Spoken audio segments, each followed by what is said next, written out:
welcome to the Fandom Void. Yes! I love that voice. Okay. It's so goofy.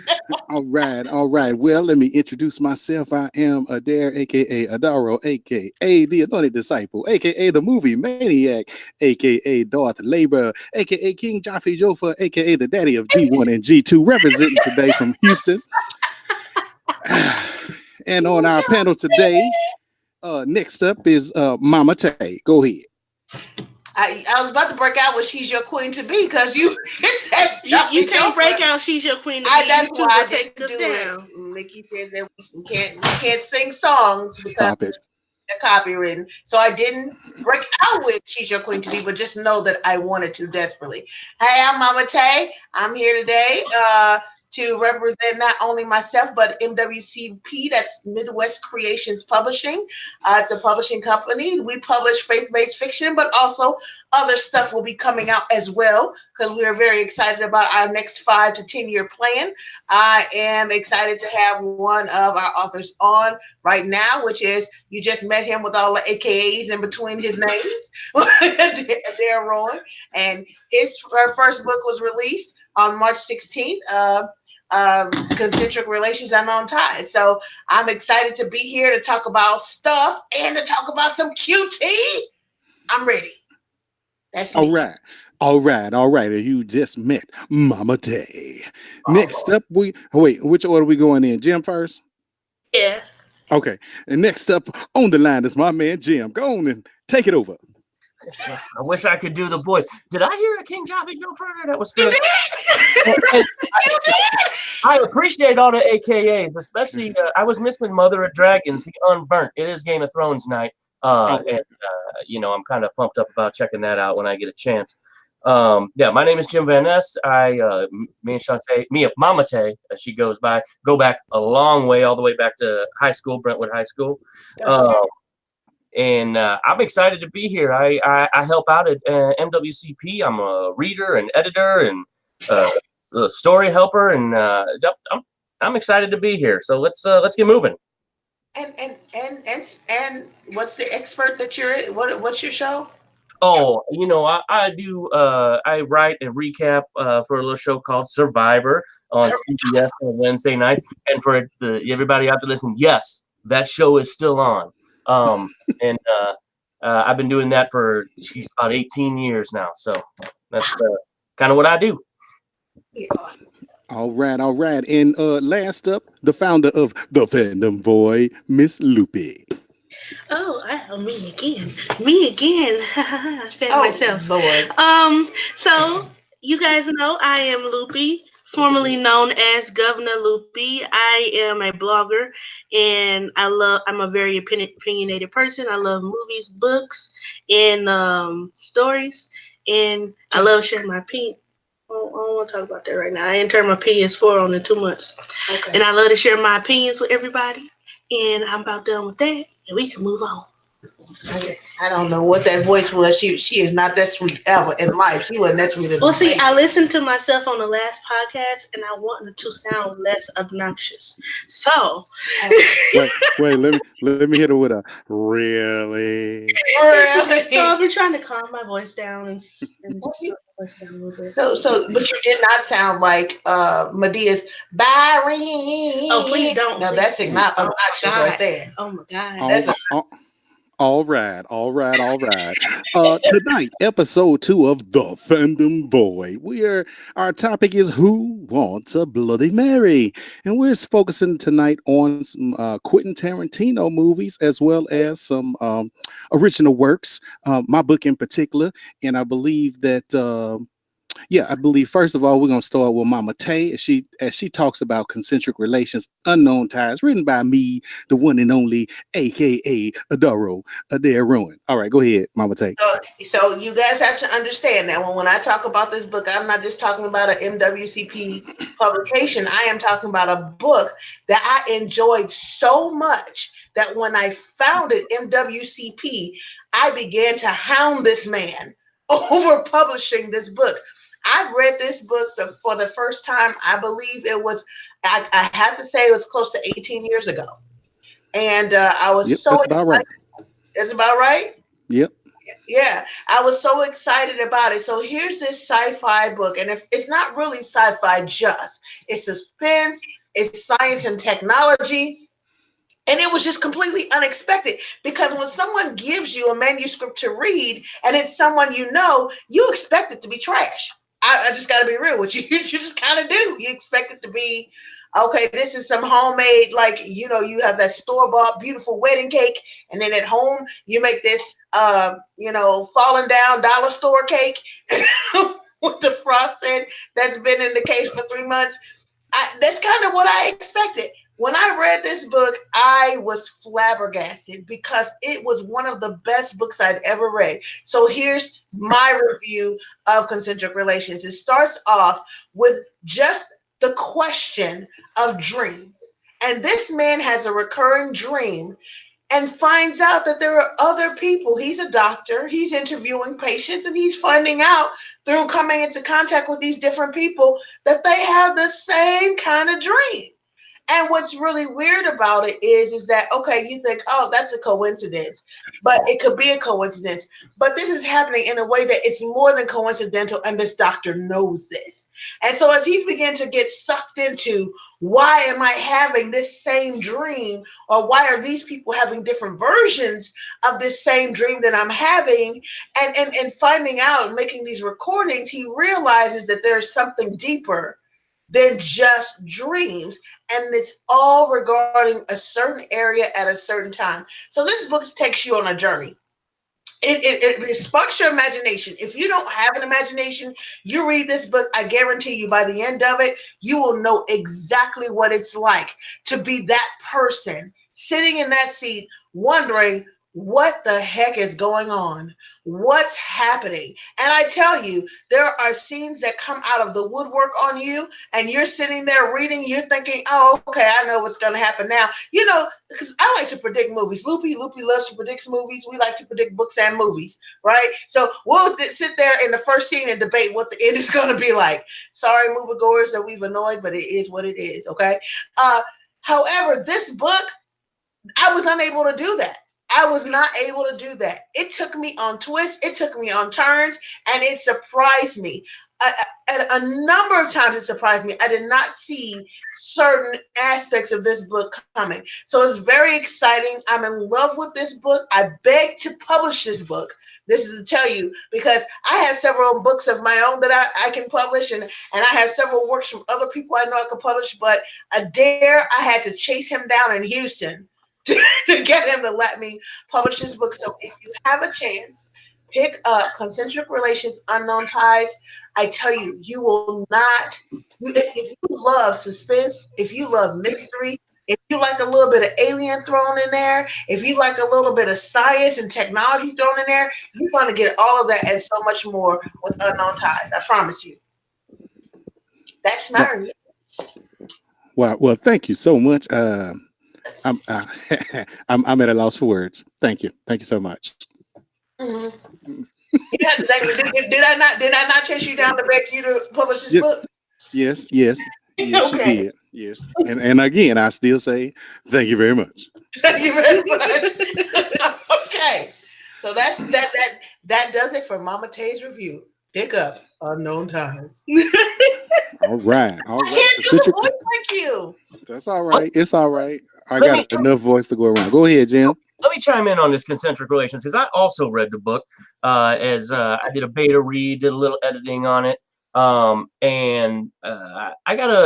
First off, I gotta agree with Momma Tay on the fact when somebody hands you their book to read. For instance, let's take the Brainwaver series. I didn't know what I was gonna get, just like she said. And just like the Brainwaver series, Concentric Relations really delivered. I enjoy the sci-fi aspect of it. I enjoy the action of it. But what I really enjoy is it's a smart book.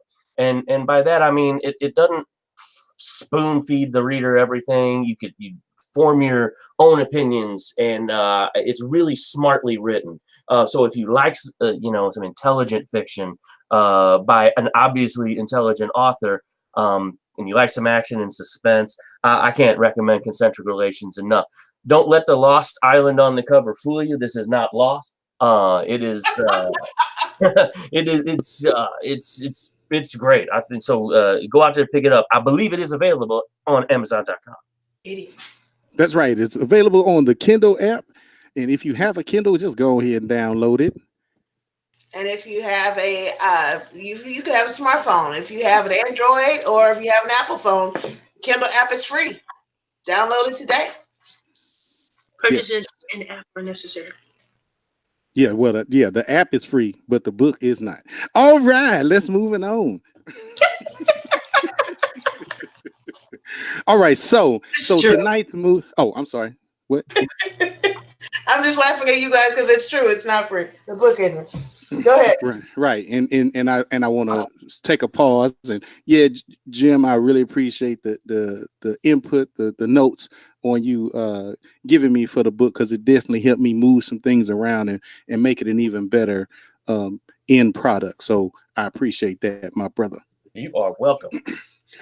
All right, so tonight we are talking about one of my favorite. I don't know if I necessarily want to say it's one of my favorite movie producers or directors, but he's definitely up there, and that's Quentin Tarantino. And tonight, I believe our movies that we'll be discussing are Django, Kill Bill, and my favorite, Pulp Fiction.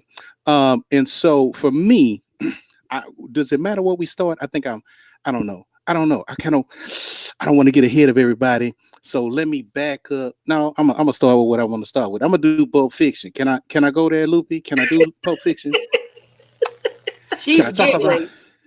I was laughing because he didn't read the outline. What's that? I am.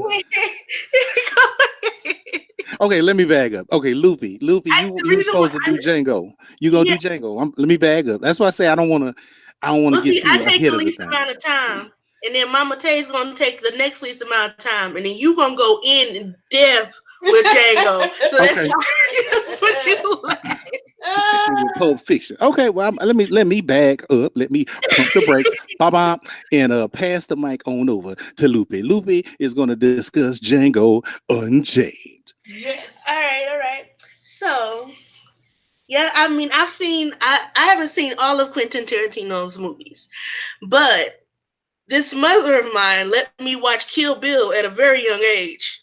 I did. So I don't know why I enjoy Quentin Tarantino. It's just like when blood splatters, you know who's there. You know who it is. And to me, it's just so real. It's not like sometimes it look a little fake and come off as funny, which I did laugh even as a child. Bless my heart. But it just I don't know. I just know I love it. Okay. And then Django Unchained came out, and it has two of the people that I really liked growing up. Jamie Foxx, which I don't know why I like Jamie Foxx. He's okay. It was probably the Ray Charles movie that did it, and it had Leonardo DiCaprio. I love Leonardo DiCaprio and everything but Titanic. I do. I love him so much. And it's not like he's so fine thing. It's like he's just so good at what he does. And like he's one of my favorite all-time movies with Leonardo DiCaprio is Wolf of Wall Street. Like it's just he takes that character and he portrays it like he becomes the character. I hated his character. I disliked his character a little bit in Django Unchained, but I hated when he died. It was like when he died, I was like, well, why did he have to die though? Like that was not necessary. And if you have not seen Django Unchained, I apologize. I forgot to mark this episode as spoiler, and I'm doing it right now. But I don't think we have anyone watching just yet anyway, so we're good. But there will be lots of spoilers because I don't hold back. But yeah, my favorite is just Django Unchained. I love it. I love everything about it. I love how the doctor pulls him out of that line, kills all of the slave owners or the people that bought them from the auction. I love how Django takes that opportunity and runs with it. He doesn't just try to make the guy his new master, and he doesn't let that the brainwashing or whatever that happened. He doesn't, because they say if you lock a dog, or if you have a electric fence or something along those lines, if you have a fence at first and then you take it away from someone, they're still going to act like that fence is there. Right. In Django Unchained, when he took away them chains, he took every opportunity to become as free as he could and to free his family, which was his wife. Your wife is your family. And he was determined to do that. And Leonardo DiCaprio, his character was an a-hole. But his character, I actually liked his character. And the reason why I liked his character is because even though he is an a-hole, he was a matter-of-fact a-hole. This is just what we did in this time. Like, that's his mindset. This is what I do. This is just how things are. Business, and it was a part of life in the South. Exactly. He wasn't unnecessarily an a-hole. It was just like, this is how we do business. And outside of that, I liked his character. I felt like his character was fun. And I like fun things because I don't like to be bored. So in Django Unchained, do you think that there's a direct correlation between Jamie Foxx playing this character, that once he was liberated immediately from the chains, he was still free enough mentally to try to seek out his freedom? How do you relate that to African Americans now, even though we've been unchained for several years in society? Do we still do things that are typical of slave behavior? Oh, heck yeah. Momma Tay, it's not just even African Americans. It's everyone that do things that are slave behavior. It's all of us turning a blind eye to the illusion of freedom that we all supposedly have. That's sure. So we do this. We every moment that we're not fighting that illusion to become a reality, we're slaves. So what would say and what would you say would be a characteristic that you and Django shared? Characteristic that me and Django shared. Wow, that's a great question. That is a good question. Let me think on that. Ooh, my. Or would you say you were related more to his wife? I didn't relate to her. Well, I could say why I related more to Django. Why did you relate more to Django? I would say his determination. You know, it was like he was given he was provided his freedom at a small cost to him, which really wasn't a cost, because at the time it was like, oh, I get to go and kill some of the people that's been doing this dirt. Oh, yeah, I'm down for that. But I think it was his determination. It was like, it doesn't matter what I have to go through. I'm going to complete my mission, and my mission was to save my wife. Yeah, true. Hey, Jen, if Django was on Survivor, would he have survived? Would he have won? Well, I have to be honest, and I feel like a horrible Tarantino fan when I say I have not seen Django yet. It's, I think, the only movie it is I haven't seen. But I do have an opinion where LoOpy's talking about the character that DiCaprio played, and that even though he's the heavy in the movie, that he's likable, and that goes both to DiCaprio's acting, but also to Tarantino's script. And he takes bad people and makes them human. It kind of gives you a little bit into what makes them who they are, and that's kind of the brilliance. Because John Travolta and Sam Jackson in Pulp Fiction, I know we're going to get there, terrible people, but you like them, you root for them. And I think that goes a long way to the brilliance of Tarantino as a screenwriter and then also as a director. But how long would Django last on Survivor? Depends. Can he swim? Oh, dang. Oh, dang. I don't know. I mean, This question. Are there many black people on Survivor? What's that? Are there many black people on Survivor? They usually give like 1 or 2 black people a season. Yep. Do they survive until the end? Sadly, no. I mean, there have been black folks won. Black dude won just 2 seasons ago. But generally speaking, no. And in fact, not to go too far off the topic, but it's people of color in general. Black people, Latinos, Asians, all seem to go out early, and it's actually for people that still watch a show in the community. It's actually a topic of conversation of why does that happen. And I don't know that there's really an answer for it, and I certainly don't know that I'm the as the white dude here, I'm probably not the guy that would have a good answer to that. I got you. Well, But I totally got off the track. Let's get back to the movie. Yeah, so I have to say I agree with LoOpy's characterization of the movie 100%. I admire. Got off the track. Let's get. Sorry about that. Yeah, go ahead. I admire Django's desire to not desire, his ability to watch. I admire his ability to watch and strategize.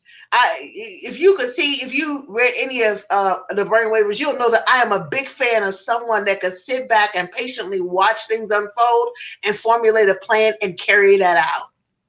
I think, and the fact that he does that, and we think of a lot of things that happen as kind of like opportunity meets ability, right? And we call that luck. Like you already have the ability, you're already prepared, but the opportunity has to come along for that preparation in order for things to go your way, right? But it seems to me that he's a mixture of someone who is already prepared, but who also creates his own opportunity. And I like that about him. I like that he takes, as soon as, if it even looks like he could create an end, he does that. He's very specific about the fact that this is not a stupid man.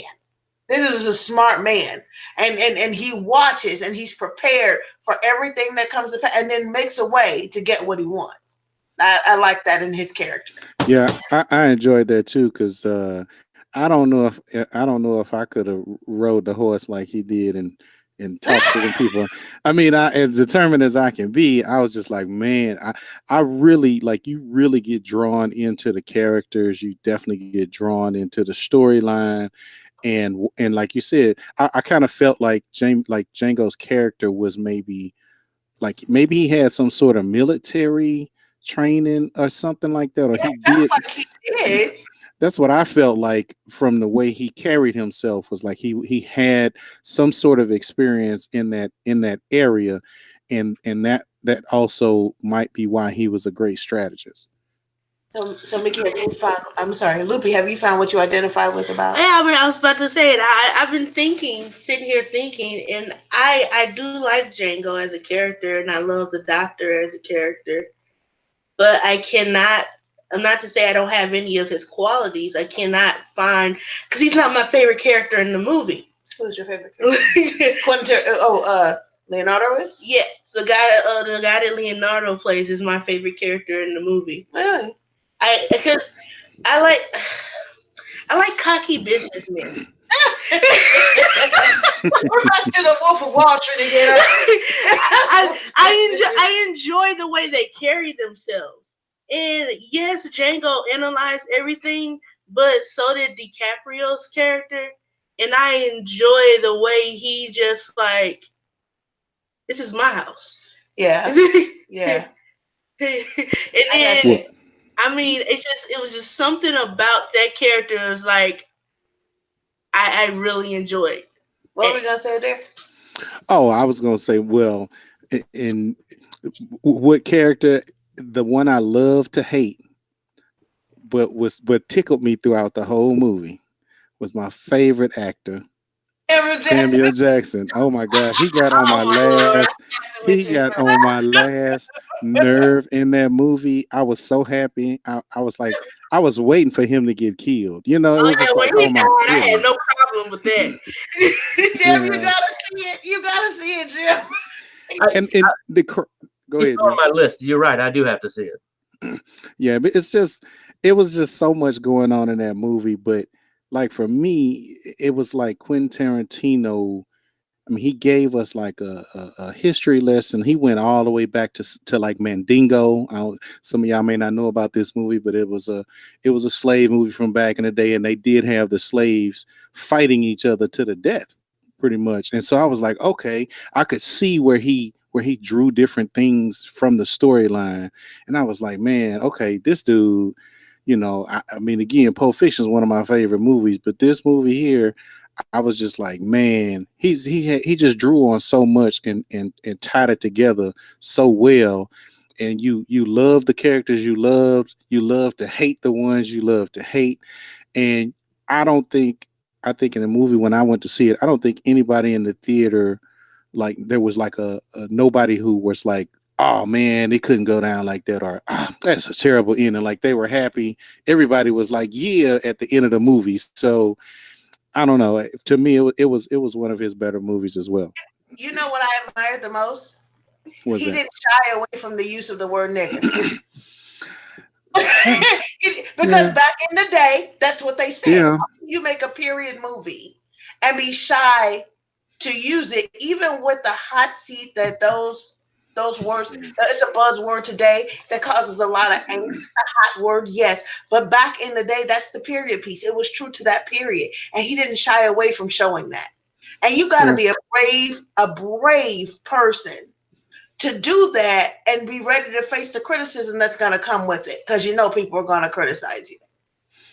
And I mean, if they just went around the whole movie calling them darkies, that people would have shunned this movie so quick.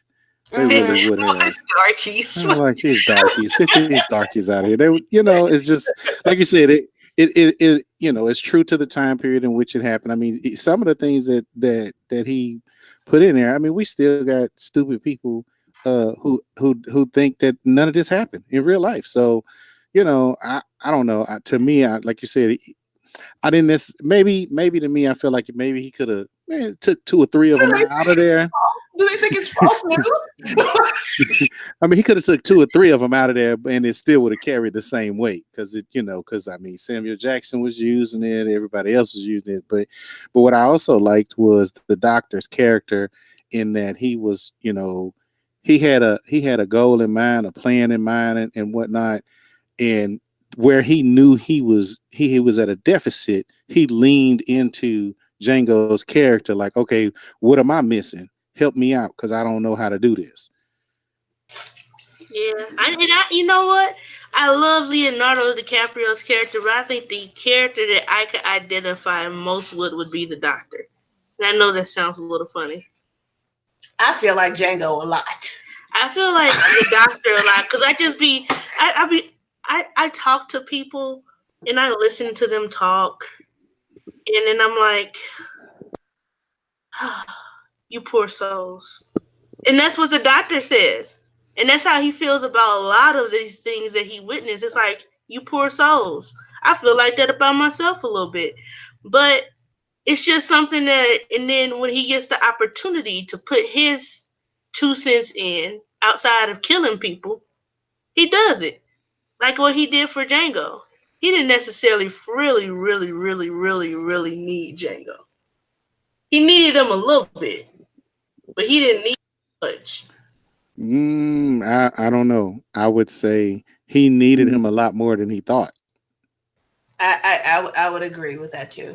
It's amazing how our original intent for someone in our lives, after really interacting with that person, we realized we needed them more than we realized. That's possible. So sometimes it's not about needing him for the plan to work per se, but needing him to give him a reason to believe why the plan was necessary.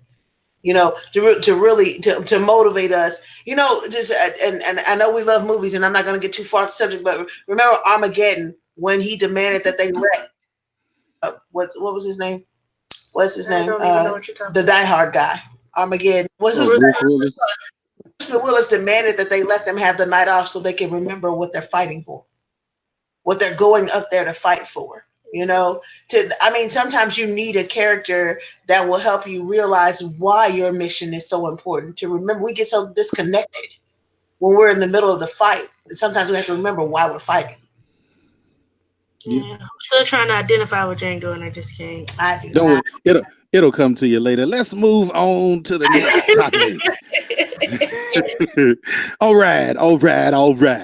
Tonight we're going to talk about Kill Bill Volume 1. Mama Tay is taking over. Okay, so first of all, you guys have got to realize that Wait, Mama Tay. Oh, Just volume 1. I know. I was gonna say that. Just let me do me. wait, let me after I messed up, not before. let me reintroduce the segment. Mama Tay goes into the greatness that is Kill Bill Volume 1. Volume 1. And the reason why Loopy said that is because in my head, all of the volumes are mixed together as one movie. And because I'm a writer, so in my mind, it all unfolded as one movie, even though we saw it in different versions or different parts. Okay, so guys, you got to understand, I wanted to see this movie so badly that a year before it was released, I found a pirated script and read it. That's how bad I wanted to see this movie. Because, first of all, understand something. Uma Thurman had not been out in a movie, a really good movie, since, oh my gosh, since that movie she did, that crazy one with the dreams and the captain on the ship, and it was some crazy movie. I can't remember what it was. And Johnny Be Good. I mean, this is Uma Thurman coming out, and then Pulp Fiction, and then she's Ghost. And you don't see her like forever. And now Kill Bill. Okay. And so she started out as a model, and that was great. I loved her. I loved her work as an actress. I thought she was awesome. So it was amazing to me that she finally came out with this movie. But more importantly, even though it's not volume 1, Daryl Hannah also, who went missing after Splash. What happened? She's just gone. Daryl Hannah just disappeared. And now she's in this movie Kill Bill as well. So it's got my favorites. It's got Vivica Fox. It's got Lucy Liu. And anybody who's read any Brainwave book knows that I am all about the strong women, baby. I am all about it. So let's go into Kill Bill. So first, this thing opens up with this woman passed out or unconscious. Did it open with her unconscious in the hospital? The first one did? Yes. Yeah, I think that's how it started. It opened with her unconscious in the hospital. And so you don't know what's going on, but you know this sicko in this hospital is selling the bodies of the patients that can't move to defend themselves. Okay, so first of all, let me tell you about Quentin Tarantino. He does not shy away from the sick stuff. Man, was my first Quentin Tarantino experience was that vampire movie. What was that called, Jim? From Dusk Till Dawn. From Dusk Till Dawn. Wait. That movie was hilarious. Okay, go ahead. Was it not? I fell in love. That is why I mean, he just brings the best out of every actor and every actress that he directs, and he's always in it, which is always a treat to me too. So I was very excited about Kill Bill coming out because Dusk Till Dawn, or it was a great movie. What was it called? Dusk Till Dawn, right? Yeah, From Dusk Till Dawn. Right. It was a great movie. The second one didn't meet the greatness of the first one, but the first one was by far The first one one of the was best awesome. movies I've ever seen. Okay. That being said, Kill Bill opens with her being unconscious and this sicko selling the bodies of these women. And she wakes up. She's going to wake up. And you really can't wait for her to wake up. Because when she wakes up, you know that even though you don't know much about her, all hell is going to break loose. And it kind of does. And she ends up stealing his car, which is called the Coochie Mobile, isn't there? Some coochies. It's P-Wagon. P-Wagon. Yeah. P-Wagon. And so I said coochie because that was just a polite word to use, I guess. Mhm. But yeah, so she said, and that's how it's on his key ring. and she's teaching her body, she's talking her body into, this is the mental strength of this woman. She's been unconscious. She's been unconscious for almost 5 years? Her daughter was 4 or 5 years old. So almost 5 years. She's been in this coma. Completely not move. So you're talking about your body needing to learn how to move again. You're talking about atrophy in so many different ways, as well as mentally. You're talking about the things that a person will go through, even learning how to speak again after something like that occurs. It's a process. She speeds that process up just mentally with some kind of strength that only she can dig in from outside. She whoops up on the person that tried to rape her, of course, and then the guy that tried to sell her, and she drags herself out to his vehicle, and then you get a flashback of how she ended up there in the first place. So her name is Beatrice Kiddo, and you really don't know that until maybe like the second movie. This woman is one of the strongest women I've ever seen on film, and Uma Thurman portrays her artfully. And even though there are great side characters, like Jim said, you're really good at knowing why the bad people are the bad people. So when you meet Vivica Fox and you see her there with her daughter, and you see the life that she's made for herself, and you see the fact that Beatrix is like, I'm still going to whoop up on you because of what you did. And you see the fact that Beatrix turns to the kid and says to the kid after she kills her mom, hey, it had to be done because your mama was wrong. Now, if you still feeling some kind of way about that when you get older, find me. It was just pimp. She's a pimp. She was a pimp throughout the whole movie. This woman did not shy away from confrontation in any way. And the backstory is artfully displayed. He shows great flashbacks and then brings you back to the current time period without losing you. And that's a big deal, because that's kind of hard for anyone to do in movies, or and there have been some movies I'll be like, where are we? Are we still in the past? Or are we down here? What happened? And a lot of books I've read too. So ultimately, this Kill Bill is probably one of the best QT movies. The fact that they broke it up into 3 parts, it was painful, but I understood it. Wait, volume 1 and volume 2? Just 2 parts. It's just 2 parts. It's just 2 parts. It was painful, but I understood it because there was so much. And if you had read the screenplay, you would know that he cut out some things. There was a nurse that saved her in the beginning that pulled her into her kid's treehouse, a black nurse that ended up getting shot up helping her. All of that was deleted from the original script. So there was so much that he had to fit into the volume 1 and the volume 2. And it was originally supposed to be one movie. It was all a screenplay for one movie. And he split it into 2, and he still had to delete some scenes. It didn't lose any value, though. It was still great. But I love the flashbacks of her going back to why she was taught, how she was taught, who Bill was to her, and why she had to kill Bill. Ultimately, I don't want to get into too much detail because, like I said, I'll mix up 1 and 2, and then y'all going to be like, wait a minute, that happened in the second one. I'm like, okay. Okay. But I will say that I love her in this movie. I love the villains. It artfully displays each character and why they're evil. And like Jim also said, and Mickey said, and Loopy said, you kind of fall in love with them, even though they're the bad guys. You still like them. They're still likable. You understand why they're the bad guys, even if you know they're the bad guys. Well, let me interject real quick. You just let me in on something that I did not catch in watching that movie, and I've watched it, I don't know, at least like 3 or 4 times. I did not realize her last name was Kiddo. Because I kept trying to figure out why he was calling her Kiddo through the movies. That was just like one little detail that like went right past me. Yep. They didn't actually give her a name till real close to the end of the second movie. She was just the bride through the whole thing, or Black Mamba, But yeah.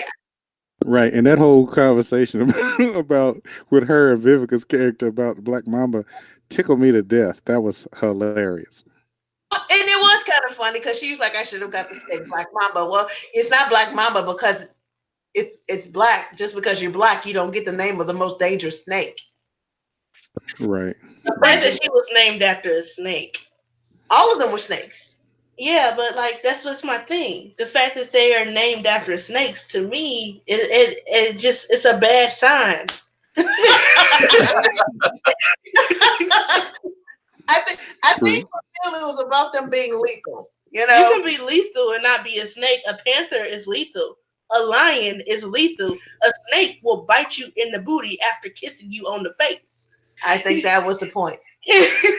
Yeah, because all of them were beautiful in their various ways. So I think that was the whole point, was they can saddle up next to you, hi honey, and then cut your throat. Yeah. Yeah. See, I don't like that. I don't like that you could be able to stab me in the back. I don't want to build a crew of people that could stab me in the back. I want to build a crew of dangerous, loyal people. Give me some wolves. Well, see, I mean, the biggest snake was Bill, and him knowing that, and you know what? That's the one thing that breaks my heart to this day, is knowing that this man and his whole family were like their own little dichotomy. I mean, who grew up watching Kung Fu? Loves kung fu. I remember watching it on Channel 11 as a kid, and just the fact that he died the way he died in real life, it's just such an injustice. Are we talking about one or two? We're talking No, about the actual guy. Oh, David Carradine. I don't think he actually died any, because we still ain't got 3 yet. Yeah, so it was David Carradine, right? That I said the right Carradine. Yeah, David Carradine. Okay, because I get the Carradines Wait, mixed up. we really ain't gonna get 3 now. Huh? We really ain't gonna get 3 now. What do you mean? No, we can get a 3. Well, Who gonna play Bill? well, spoiler alert: Bill didn't make it out of 2 anyway. No, he died And in I 2. don't remember. I ain't seen it in a while. while we're talking about David Carradine, though, can I just say one of the things just going back to Tarantino is he pulls actors from nowhere, off the scrap. David Carradine, even in this week, Daryl Hannah, you mentioned her in Pulp Fiction, John Travolta in Jackie Brown, Robert Forster. He pulls these actors off the scrap heap and gives them some of the best dialogue to work with, and actually revives these careers. I mean, John Travolta was doing Look Who's Talking 17 when Tarantino grabbed him. It's just, I mean, you got to give him some credit for that. To just grab these actors who could almost be punchlines or completely gone. Nobody's seen David Carradine in a decade or more. None. Shows up at Kill Bill, and it's like, wow, now we all want to go back and watch Kung Fu. That's true. You are very right about that. And I tell you, I've always loved David Carradine. Period. His character, because it was just so unique looking, because he's Asian but not Asian, and that was just so rare in anything back in the day, you know. And so it's very exciting that he pulled these actors. So now, who's the actor that played his brother, Bill's brother? Michael Madsen.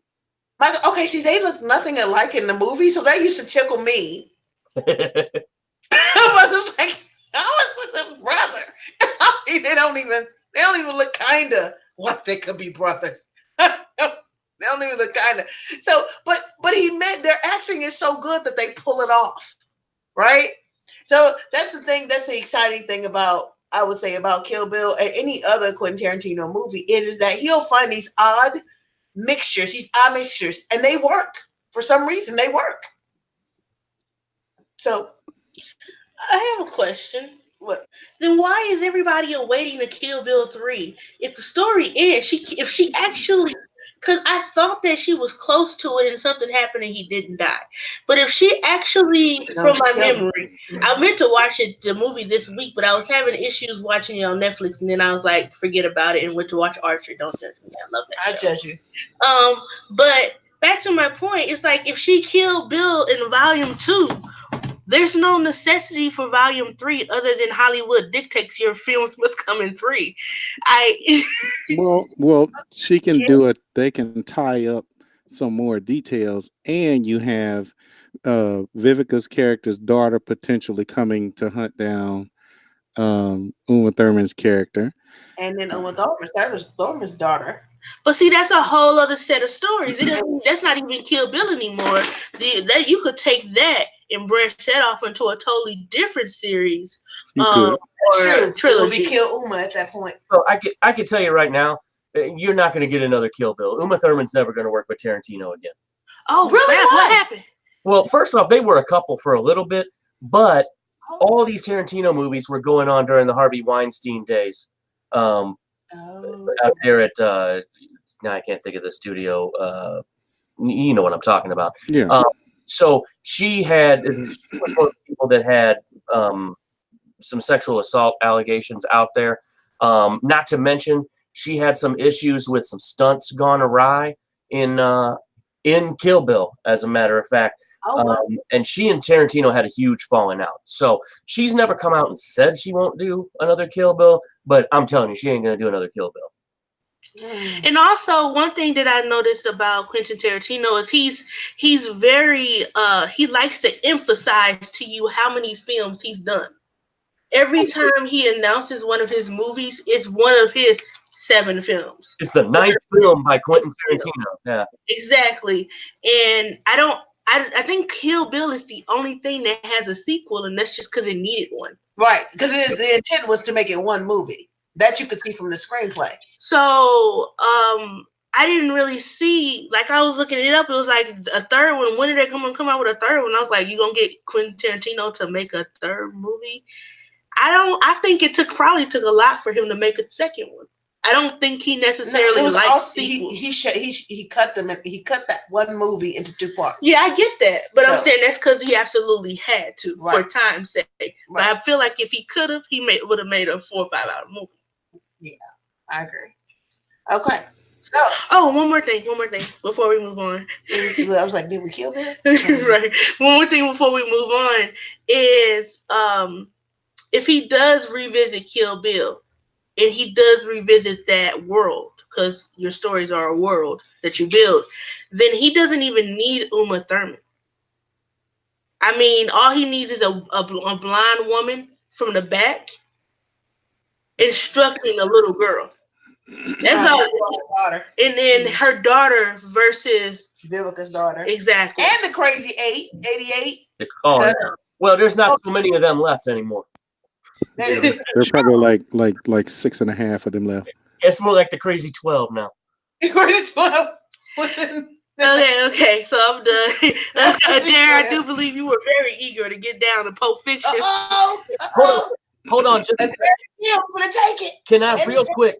I want to do a quick bridge between Kill Bill and Pulp Fiction, because there is a scene in Pulp Fiction, and Adair may talk about it, where Uma Thurman is out to dinner with John Travolta, and she talks about how she made a pilot for a TV show called Fox Force 5. It was this team of women assassins. There was the team leader, Somerset O'Neill. There was a Japanese kung fu master, Lucy Liu, a black girl, the demolition expert. But Uma Thurman's character, Mia Wallace's character, was the world's deadliest woman with a knife. Interesting that Beatrix Kiddo was the world's deadliest woman with a knife. Just saying. Dun, dun, dun. Okay, I'm done with that. Let's move on to Pulp Fiction. Wait, I gotta give you one. Dun dun dun. That's a good point. I forgot about that whole conversation. I have to go back and watch it just so I can catch that up again. I've seen Pulp Fiction a few times. Hey, it's one of my favorite movies, but for some reason I'm terrible with their dialogue, and there's a lot of words said in there, so I know I missed a few things. So anyway, let's move on. We're going on to Pulp Fiction, one of my favorite films, Pulp Fiction by Quentin Tarantino. And I don't know what order this fell in. I thought this was the first movie I remember by Quentin Tarantino. And as we briefly talked about this last week, and LoOpy was saying, she was like, I don't understand why people love this movie so much. So I still don't understand. Okay, sorry. And that's okay. That is okay. So for me, in watching this film, one, it was the way in which the film was cut. So, you come into the movie and you have Jules and Vincent, basically, grabbing people up and handling business for whomever their boss is. And like some of the crazy, it just has so many crazy things that happen. And you're sitting in the film going, what? Wait, he just killed this guy. Or wait, why isn't this happening? And why isn't that happening? And it's because he chopped this movie up out of sequence. And so you're getting fed bits and pieces of the story. And if you're sitting in the theater watching it for the first time, at the end, you're still confused as all get out. Because you're like, what did I just spend 2 hours watching? I don't even understand because I saw somebody die and then I saw them alive again. I'm confused. And that's how it was when I first watched it. So the first and I can understand, Loopy, why you didn't really like it. Because the first time I watched the movie, I was mad when I left the theater because I was like, what the H just happened? And then I sat back and I thought about it. And I was like, wait a minute. Wait. Because there's no way that the Gimp would be this character. And there's no way that this should be happening. So then I said, no, I got to watch it again. So then I watched it again and I was like, oh, now it makes so much more sense. Because then it all clicked. Okay, everything shot out of sequence. So you got John Travolta's character who gets sent out with Mia Wallace, which is Uma Thurman's character. He's supposed to take her out to eat or whatever. And they go to a restaurant and that's where they have that conversation that Jim was just talking about, which I didn't recall. Because to me, I was sitting there going, why are they drinking milkshakes? And then they going and dancing. So it was a lot of weird, out of place elements. But once you watch the whole movie and sit down and think about it, and that's to me, that was a cool thing for him to do because I've never seen another movie prior to that was shot and cut the way that this film was. So for me, it was something new. And it made me think because as Momma Tay indicates, I can figure out a plot pretty quick. And then if I figure it out so quick that by the end of the movie, I'm like, yep, that's exactly what I thought was going to happen. Then you're going to get like 1 star. But for this one, it made you think. You really had to think about what you saw to put it all together.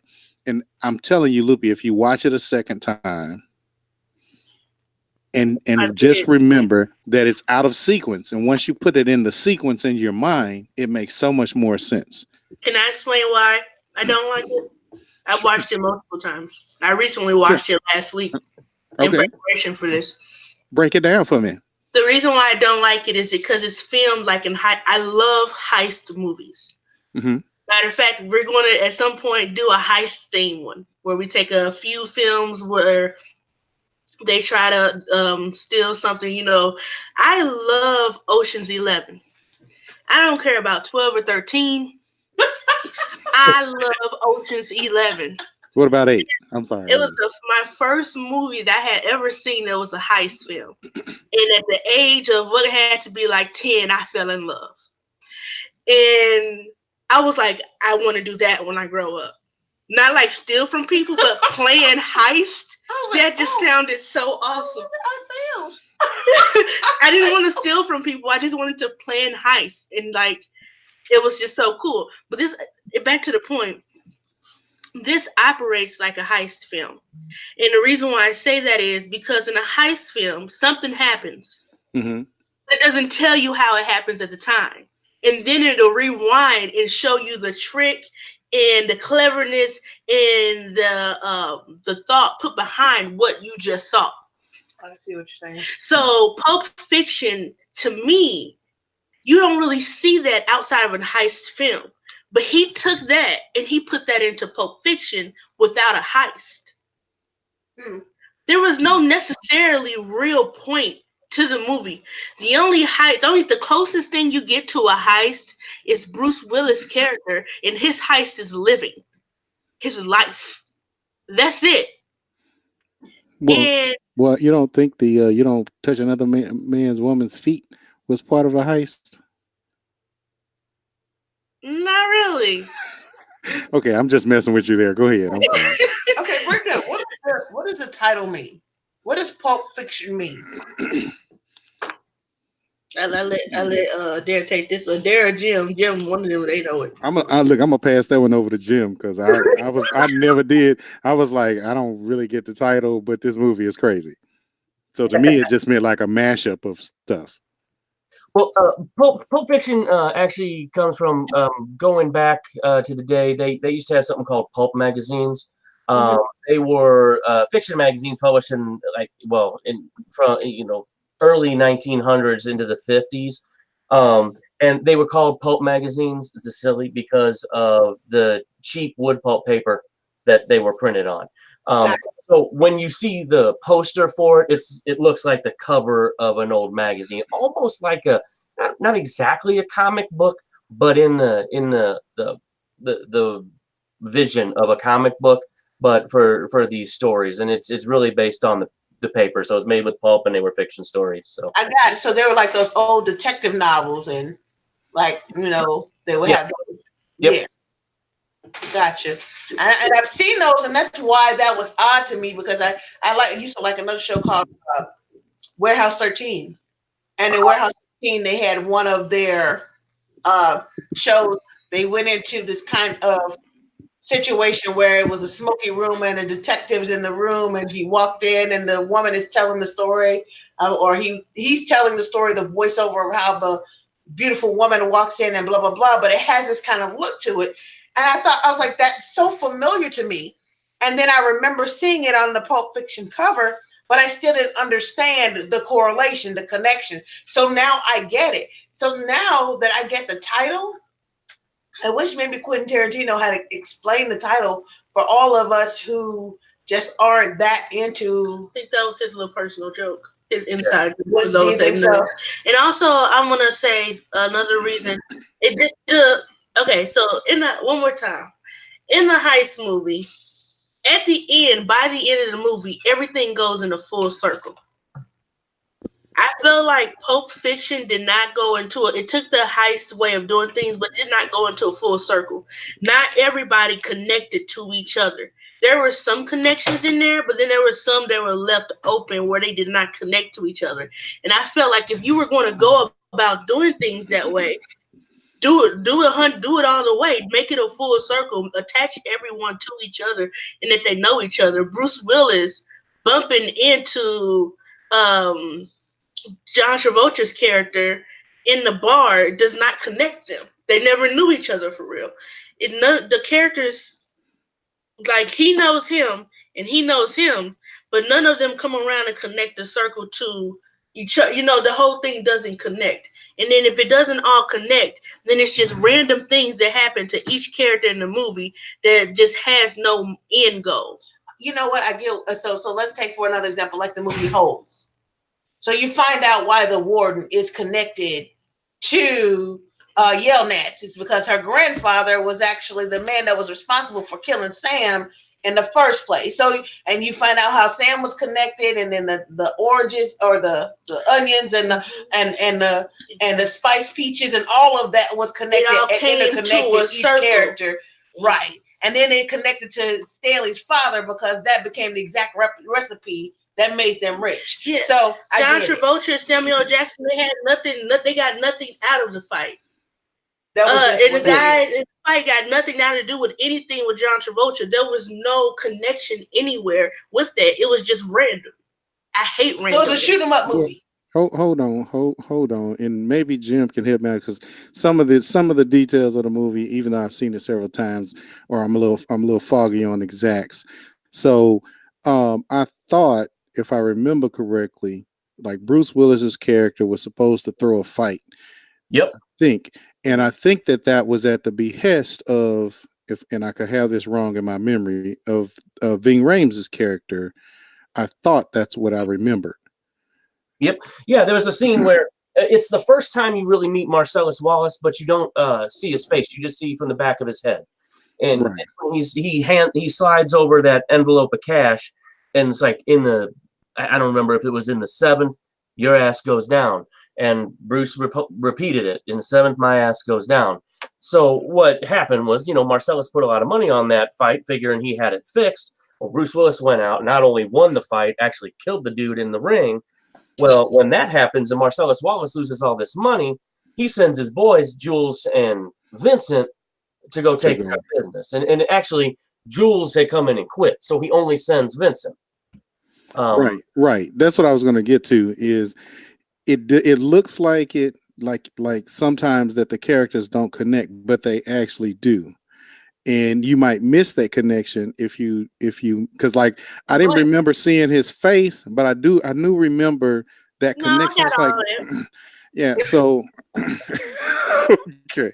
But now I'm getting what makes Quentin Tarantino a master at movie, because he does shout outs, it looks like, to all of the forgotten genres. Oh yeah.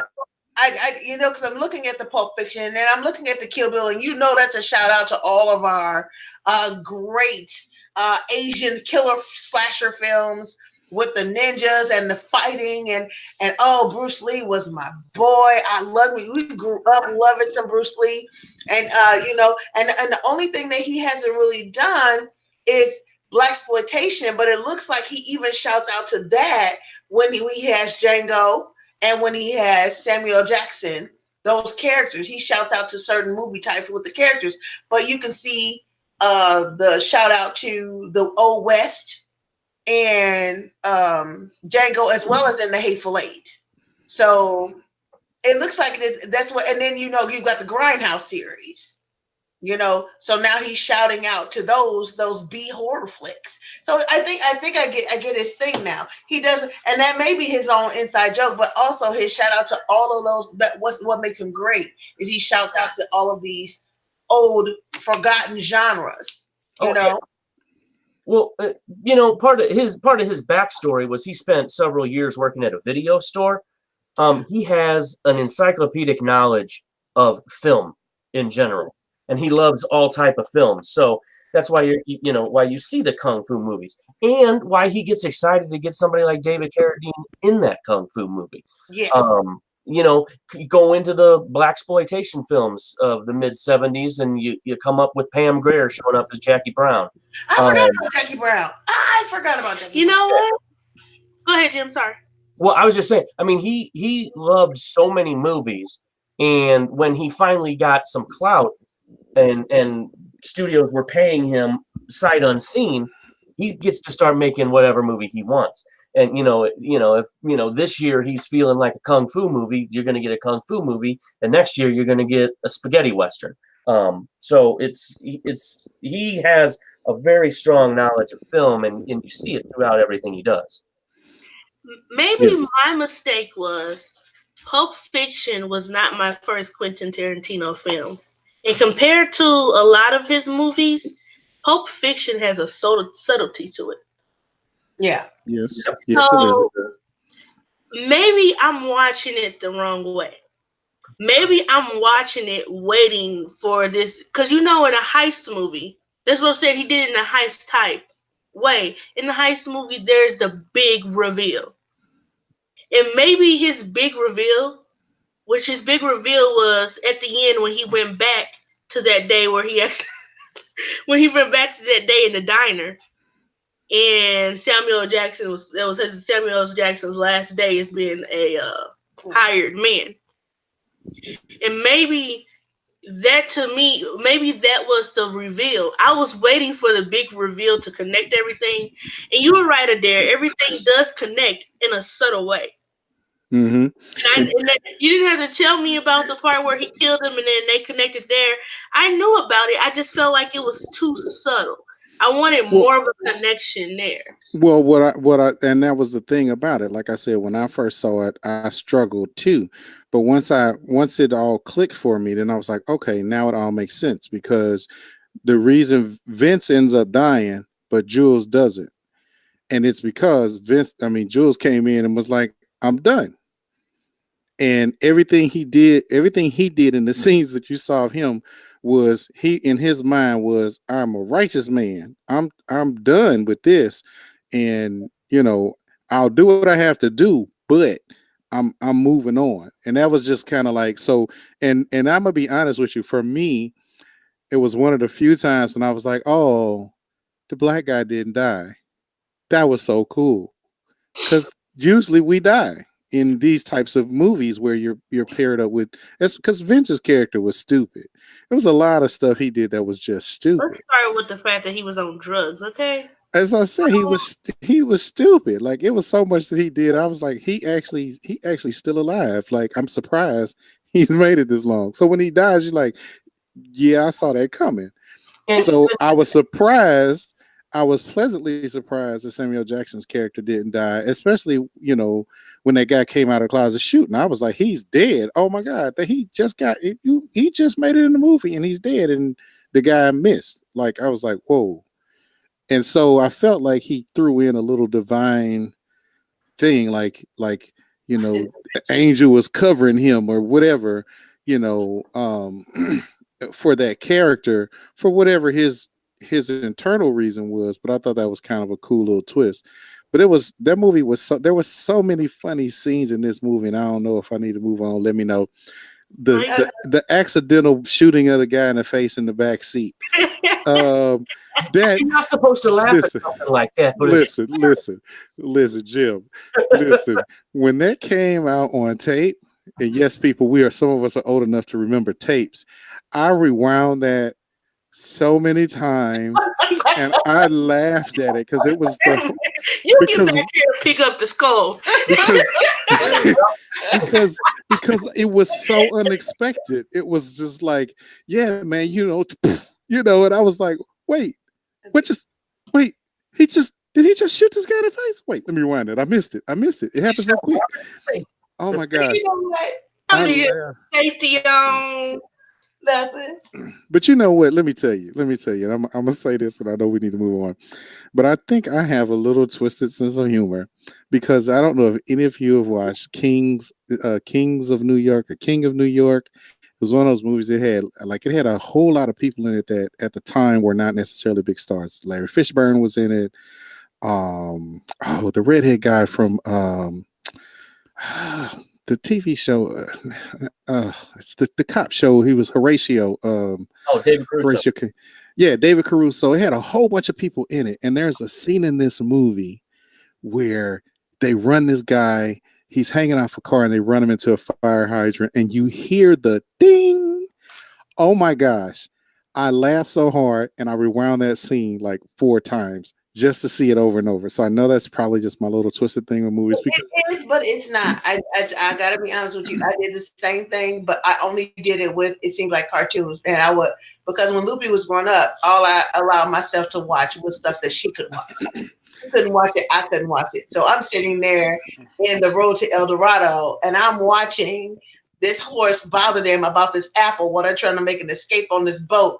And so finally he gets so frustrated, he throws the apple over the boat overboard. And you see in the window of the ship, the apple fall. And then 2 seconds later, you see the body of the horse falling after that apple. And I don't know why I laughed, but I died. And I rewound that and watched that for 15 minutes. Just that one scene. Really? Laughing so hard. So that horse was like, I'm going to get that apple. You hear me? So you watched it by yourself then? Because after the first time we watched it together, she wouldn't let me watch it no more. No, I wouldn't, because they got a scene in there that was not appropriate for children. Anyway. All right, moving on. Wait. I got something to say after she got their question, and then can we move on after that? Go ahead. Go ahead, Mom. Something to say about what? Okay. So the big reveal. I never got to say what the big reveal was. The big reveal at the end was actually that Jules was telling him all the stuff that was happening that day was a sign that they needed to get out.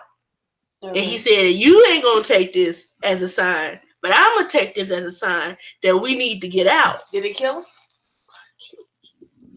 That we need to get out. And then he drops out. And then it's Vincent by himself. And it seems like his next kill, he ends up dying. And if he had got out when the other dude told him to get out, then he wouldn't have died. He'll be alive. Exactly. Jim, I got a question for you. Yes, ma'am. Because I'm hearing all of this, and you seem to have this wealth of knowledge about Quentin Tarantino and all of his love for movies. I have to ask, do you see him in the future making a superhero movie? No. That's an oversaturated market. That's against everything he does. I'm like, well, my question is this: if you saw him directing the Marvel movies, how would that have gone?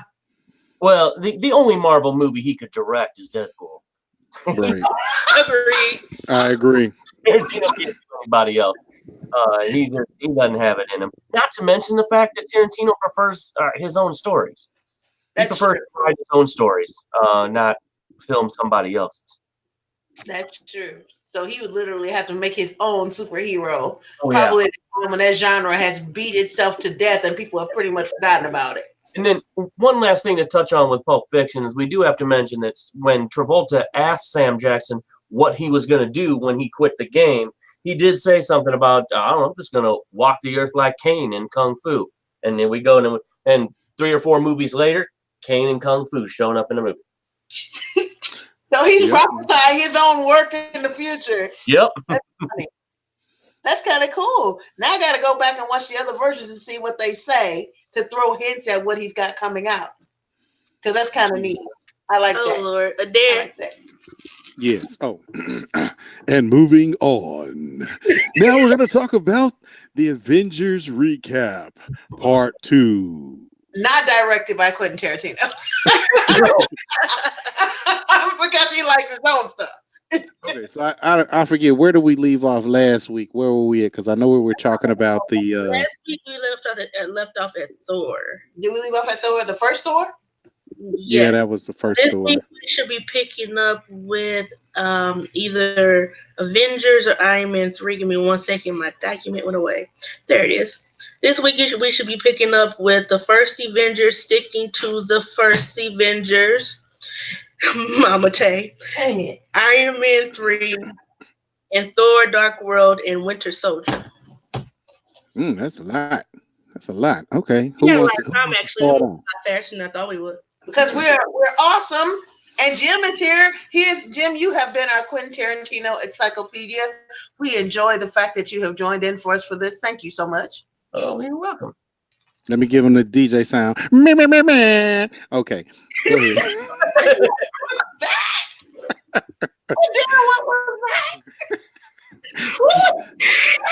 You know, that's the sound of DJs play. They play all the time at the parties. They just, to get the party hype, you hear that. Oh.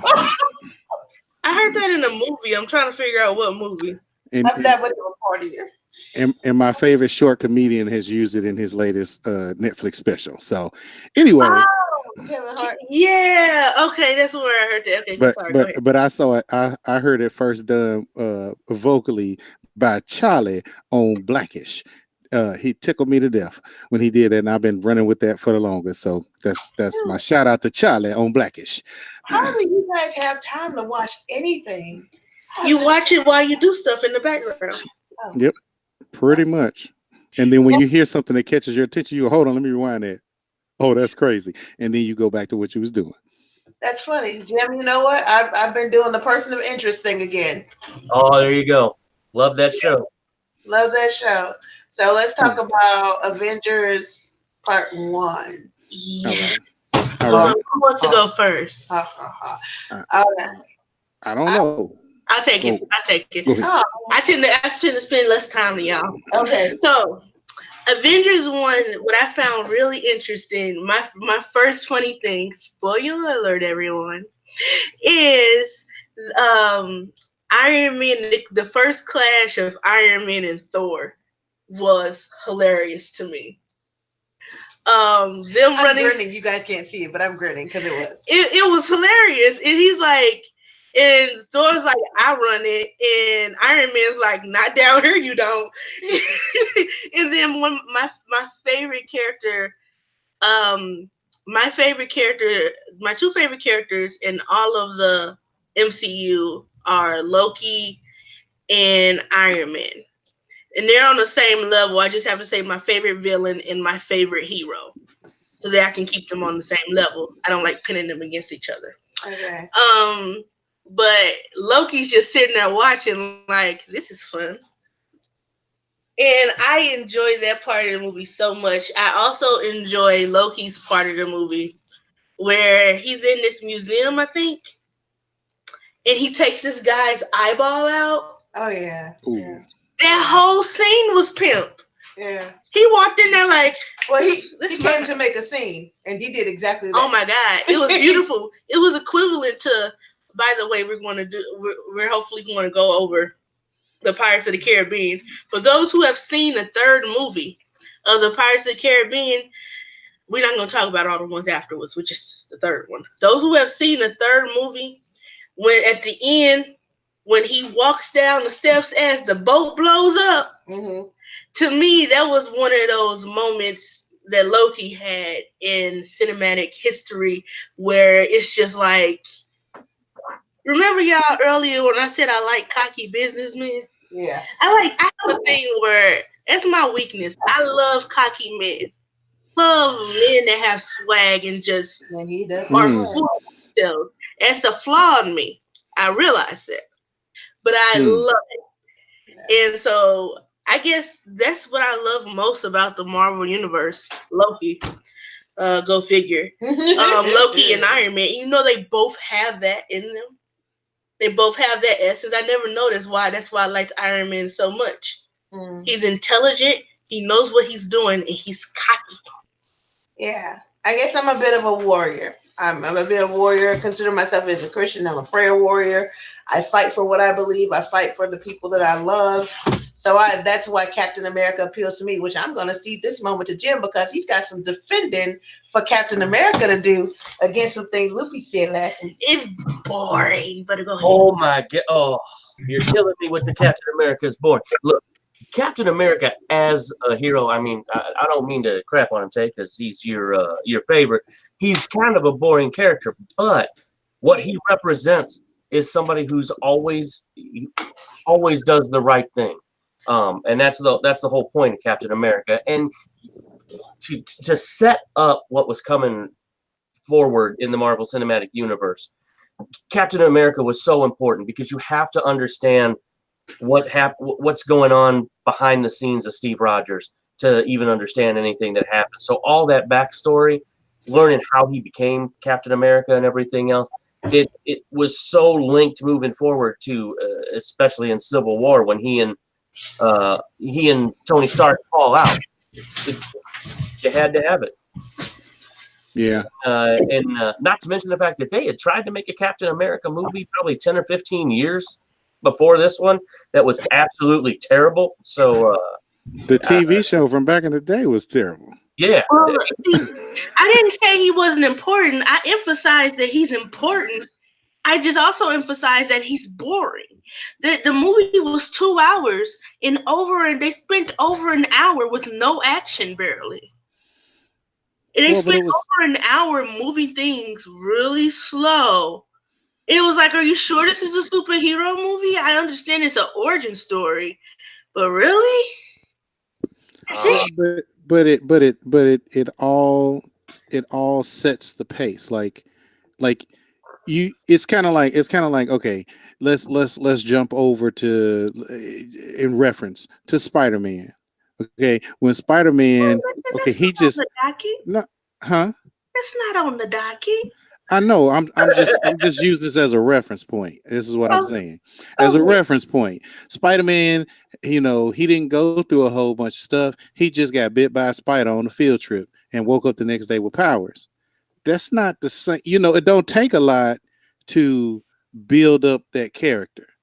Okay, but for somebody who Captain America's character, who struggled every day, who got beat up every day, and still went back and fought. And even though he knew he was going to lose, he still fought the good fight.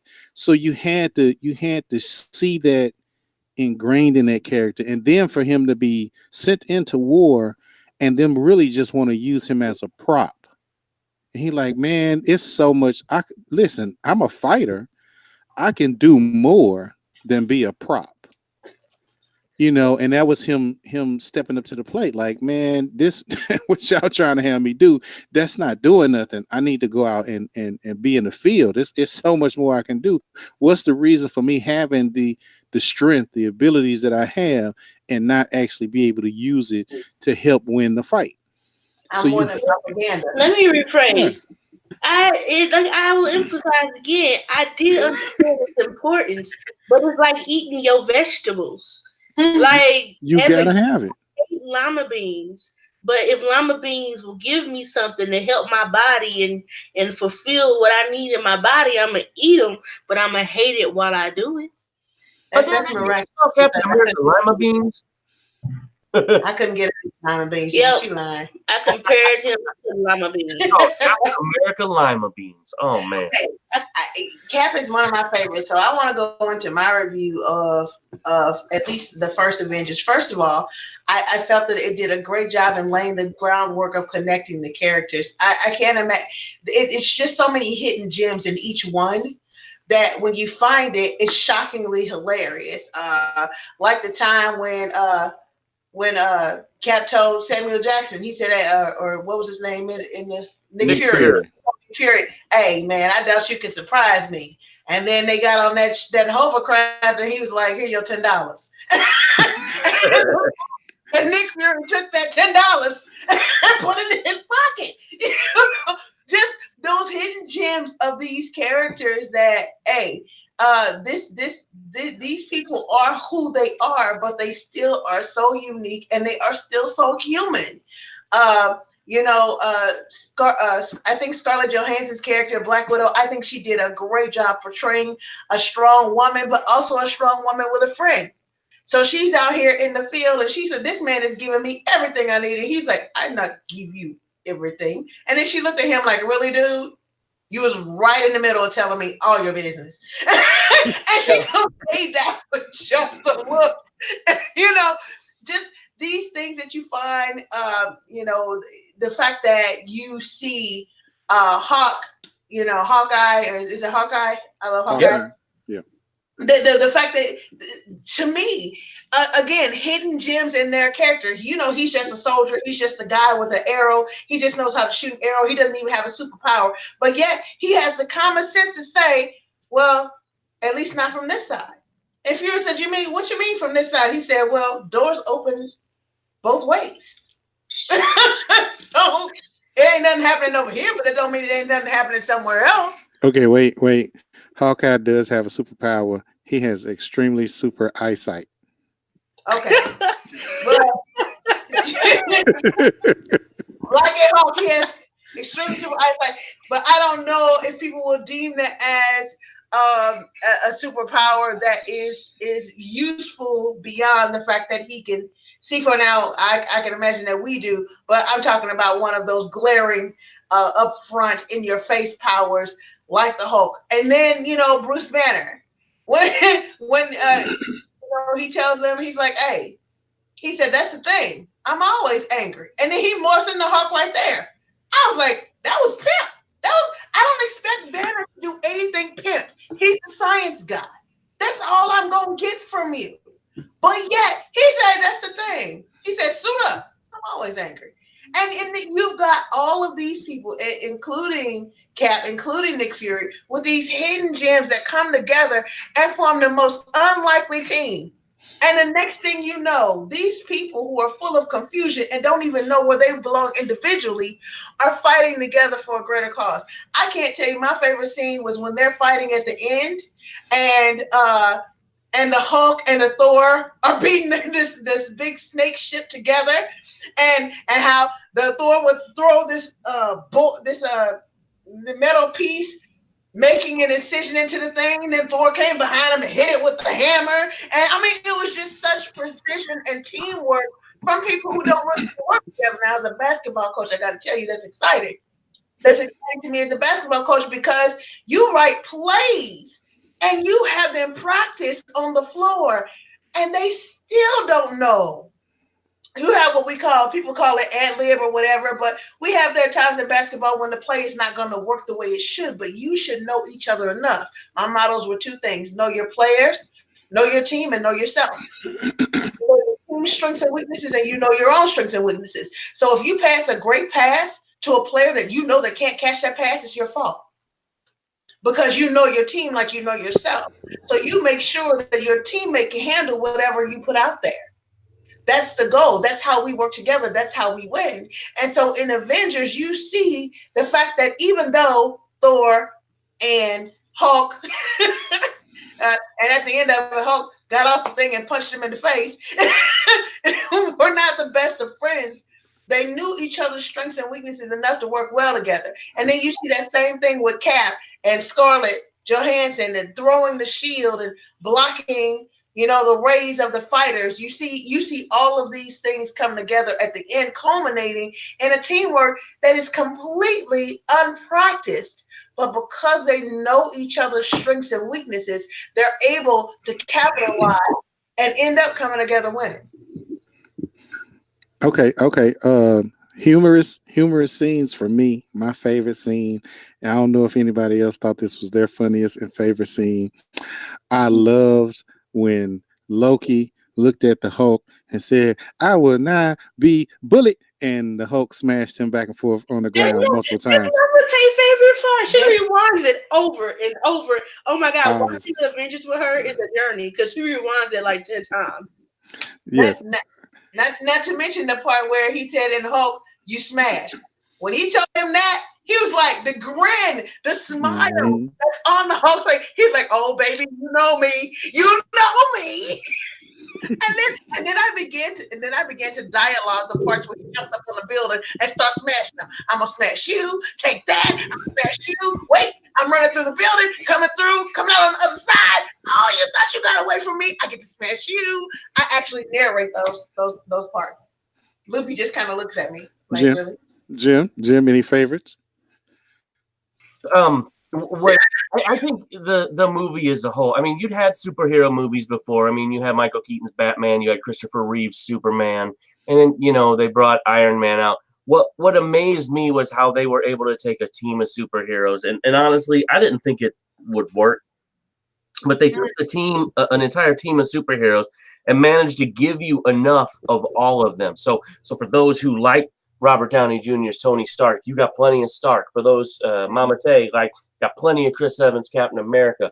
Yes. And oddly enough, through this series, they turned Thor into the funniest one in the cast. Getting into Ragnarok and all that. I mean, Thor's fantastic. Chris Hemsworth is amazing.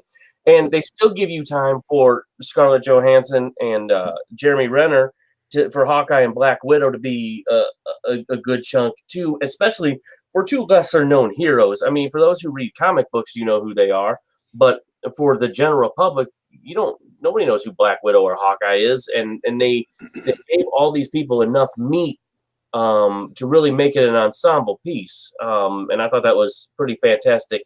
And oh, by the way, you've got Loki chewing scenery all day long. So just the whole ensemble bit, I think, is what I really enjoyed about it. And you gotta admit, and for a villain to get Loki, for a villain to be as villainous as he is, but so lovable, understanding, not lovable, but definitely admirable. You gotta admire even though he's like a spoiled child kind of in the beginning, as Thor was in the beginning of his movies, you gotta admire Loki's tenacity and the way that they subtly hint at what's coming through his association to what's his name? What's the purple guy name? I keep forgetting his name. Thanos. Grape nuts. Yeah. Would you say grape nuts? You know what was so? I was so angry as a kid. As a side note, because I thought grape nuts were nuts that tasted like grapes. So I bought the cereal thinking that it was going to be sweet, and when I ate it, I threw the box. Hilarious. Because the name lied to me. It lied to me. Oh, that was at the time where I was very angry and just reacting instead of thinking. And you know what time that was in my life. All right. Jim knew me back then. I did. Oh. You did. Oh, I see. Okay, well let's move on. We're gonna go to Iron Man 3. Who wants to jump on the Iron Man 3 first? Good question. Was Iron Man 3 the one with Mickey Rourke, or was it the one with? That was Iron Man 2. No, 3 was the one with Ben Kingsley and the Manchurian. That's the one where Pepper turned into the Fire Lady, right? Yes, yeah. That's okay. three. Yeah. Why are you looking at me like that? I'm just looking at you. Oh. Okay, so nobody wants to take it? You want me to start off? I'll take it. I'll be quick. Give me 2 minutes. Three. What I loved about three, it was you got mainly the end result. You got the end result of you got the final product of Iron Man. This is who he's going to be, and this is who he is. And I mean, all of the Iron Man movies took you through that process. Each Iron Man movie, he made progress into becoming the best Tony Stark in Iron Man that he could become. And three is pretty much like an explosion. It's like this is it. It ain't gonna get no. It's like you look at yourself in the mirror and you're like, huh? Well, I ain't gonna get no better than this. Well, for Iron Man, that's that point that he's hit. It's not gonna get no better. I'm not gonna become more of a better person than this, and I'm not gonna become less of a person than this. This is about all you're gonna get. And it's not to say that it's not a lot. It definitely is. But what I love, I enjoy Iron Man's journey. And for Iron Man, No, I'm asking Tony Stark. yeah, I thought you said don't start. And for Iron Man, to me, everything he went through was a journey. And later on, far down the line, not far, like next week's episode, when we talk about Civil War, I'll go more in depth into that. Talking about that here? No, it says here. No, we don't talk about Civil War here. No, please don't say that. I'm saying that. See, it says Thor. We'll discuss timeline, Avengers. Iron Man, Dark Thor, World, then Winter Soldier. Oh. I gotta say, I didn't like Iron Man 3. I get that it was kind of the culmination of Tony Stark's journey as Iron Man, but the movie itself, first off, they had such a cool villain in the Ben Kingsley character, and then for it to be an actor just playing a role was kind of like, I don't know, like sad trombone. Wah, wah. So the Marvel Cinematic Universe has been near perfect, but if there was a miss, I think it was Iron Man 3 for me. I gotta tell you, it's the least memorable of the Iron Man movies that I've seen. Yep. And I felt like they tried to add too much comedy in it. There was too much comical, though the scenes were funny, but there was some that was just a little too much. I definitely agree with you on. I thought, and I feel like they did it that way because they're gonna slide something else in the end game. Because remember, the Ben Kingsley character was like, I was hired, and then we had the other guy who was supposed to be the Manchurian who was trying to inject more people with that stuff. Yeah. But I feel like there was somebody else working in the shadows that we never got to meet. And I feel like they left it like that so that they can plug in, something else, and it'll tie it in when the next movie comes out. But see, we didn't really need an Iron Man 3. His journey was pretty much complete outside of the Avengers by Iron Man 2. I agree. By the end of Iron Man 2. We didn't need Iron Man 3. Iron Man 3 was more of like a bridge and a money grab all in one. So, I mean, because his self journey to becoming who he wanted to be was complete in Iron Man 2. What Iron Man 3 did was showcase what he had become. That's pretty much it. And after they were done with his internal dilemmas, and then the only internal dilemma that he now has is the same dilemma that every male or female superhero has, and that's his other half approving of what he does. That's his only internal dilemma. And so when that's the only huge internal dilemma that you have left after these movies full of it, it's not the most memorable, and it does nothing really for you but build a bridge to the next thing in the franchise. Nah, I don't know. I mean, I can agree with you on that, but there were elements of it that I thought were interesting. But again, I still feel like it may have come across that way, but I still feel like there's something else that nobody's paying attention to that was left open from that movie that's going to be revealed in Endgame. Dun dun dun. I mean, I don't know what it's going to be, but I just feel like there's something else that we missed. Please tell me y'all got y'all tickets. No, I haven't got my tickets yet. Midnight Thursday or Friday. Yeah. I am 6 o'clock Thursday. So we're doing a special Avengers episode that following Sunday.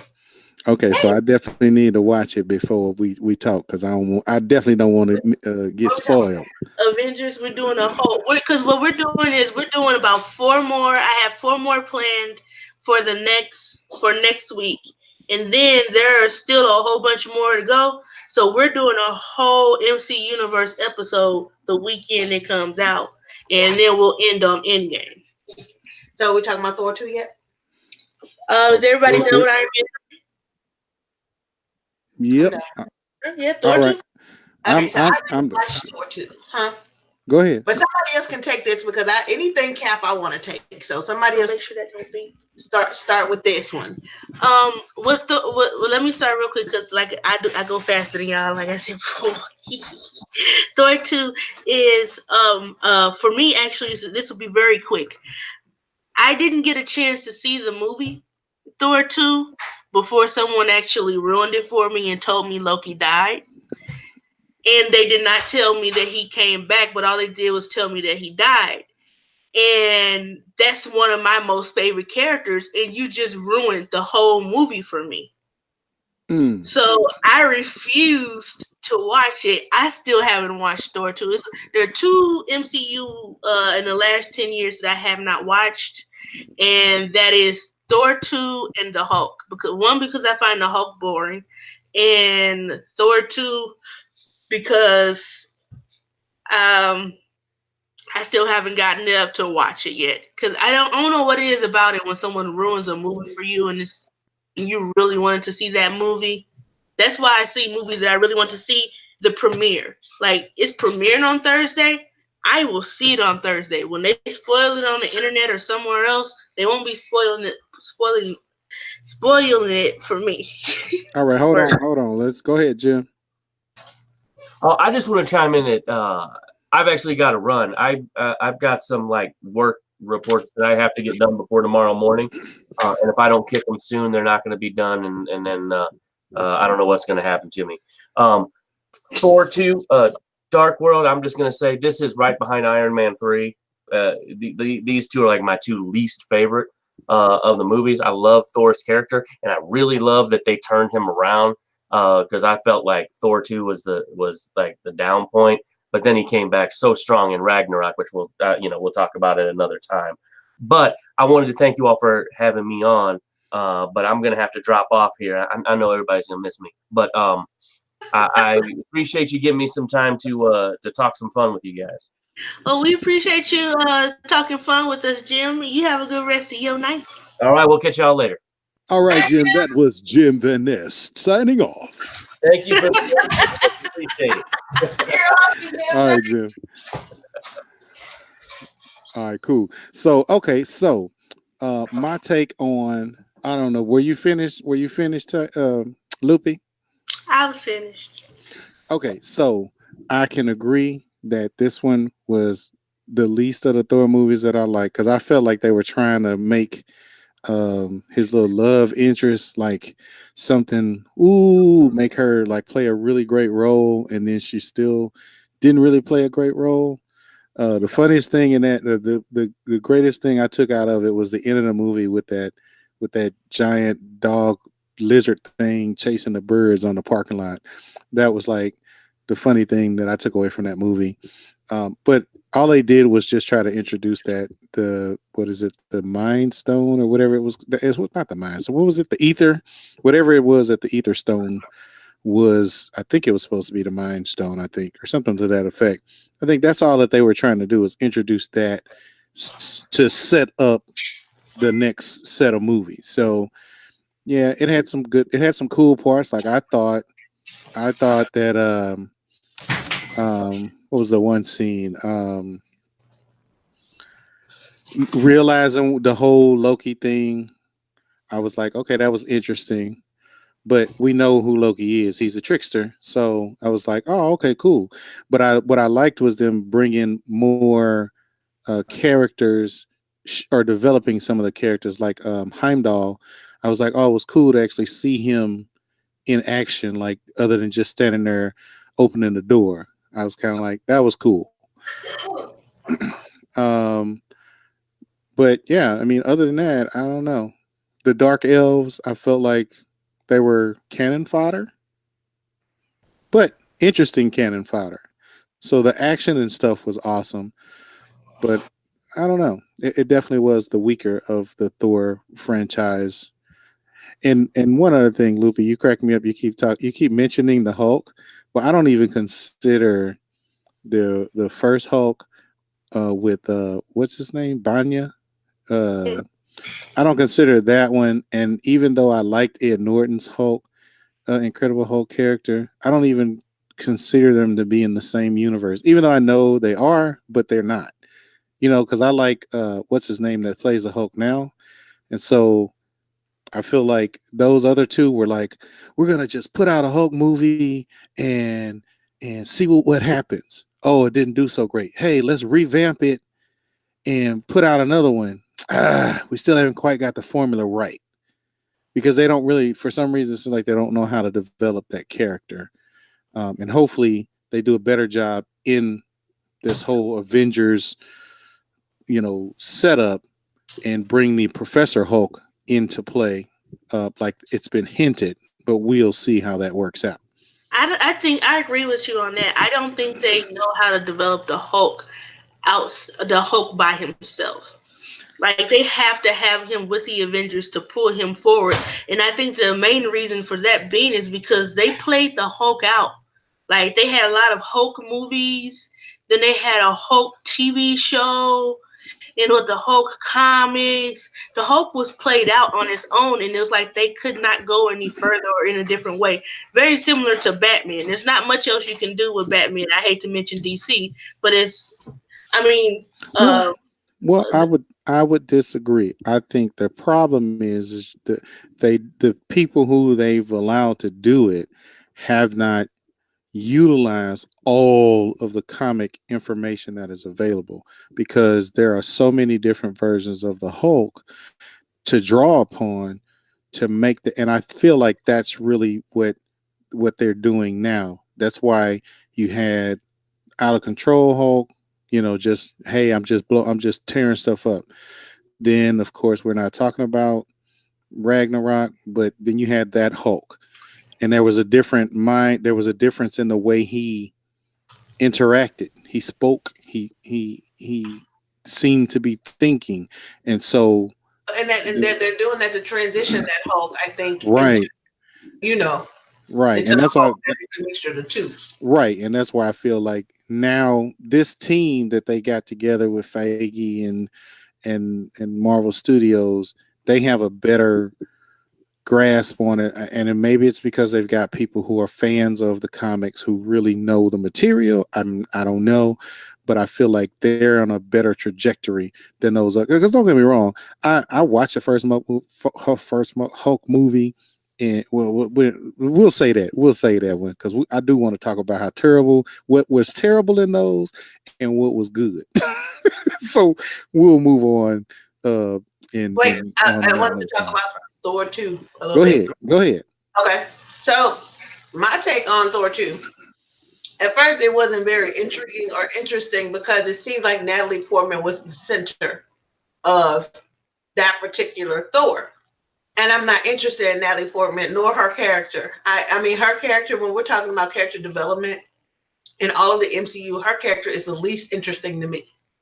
And I think which is why they pretty much kind of wrote her out in the other storylines because at Thor. That's not the only reason. A lot of people didn't like her acting. Okay, so suffice it to say that her character was just not an exciting character to me. Her character did not. There was nothing in me that wanted to know more about who this doctor was or what she was. There was no character development when it came to her. So the fact that they made Thor 2 and they started off with her having this encounter with something that's otherworldly and this thing sucking on her life force and her ending up in Valhalla, I guess, where Thor was from, and meeting his mom. Now I gotta say, Renee Russo, always glad to see her work. She was a great actress in that. Yes. She's a great actress in anything that she does. So Renee Russo portrayed his mother artfully. I love that she was ready to fight, that she had all these warriors around her, but of course, she was a warrior herself. And it gives a nod to the Norse goddess, who also was a warrior, who was Frigg, the goddess of Frigga, Friday, whatever. So it was exciting to see her take on that role. And as always, well, uh, yeah, what can you say about Thor's dad? I mean, he is who he is, and he's probably the biggest deceiver of them all, but he thinks that he's doing what is best for everyone's good. At the same time, his motive is always about his kids, right? That being said, you get to see Loki. You get to see depths of Loki that you didn't, and this is why I liked Dark World. I liked it because you get to see Loki feel.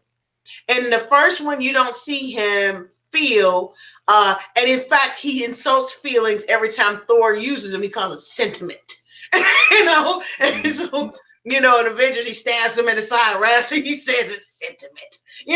Just get away with all that sentiment, like it's a disease or something. But in this one, you get to see that he really does feel when it comes to his mother. Despite the fact that he's adopted, despite the fact that he is not who he thought he was, and a lot of bitterness comes from that, despite the fact that he felt that he'd been lied to his whole life. When it comes to her, his desire, when she asks him, so am I not your mother?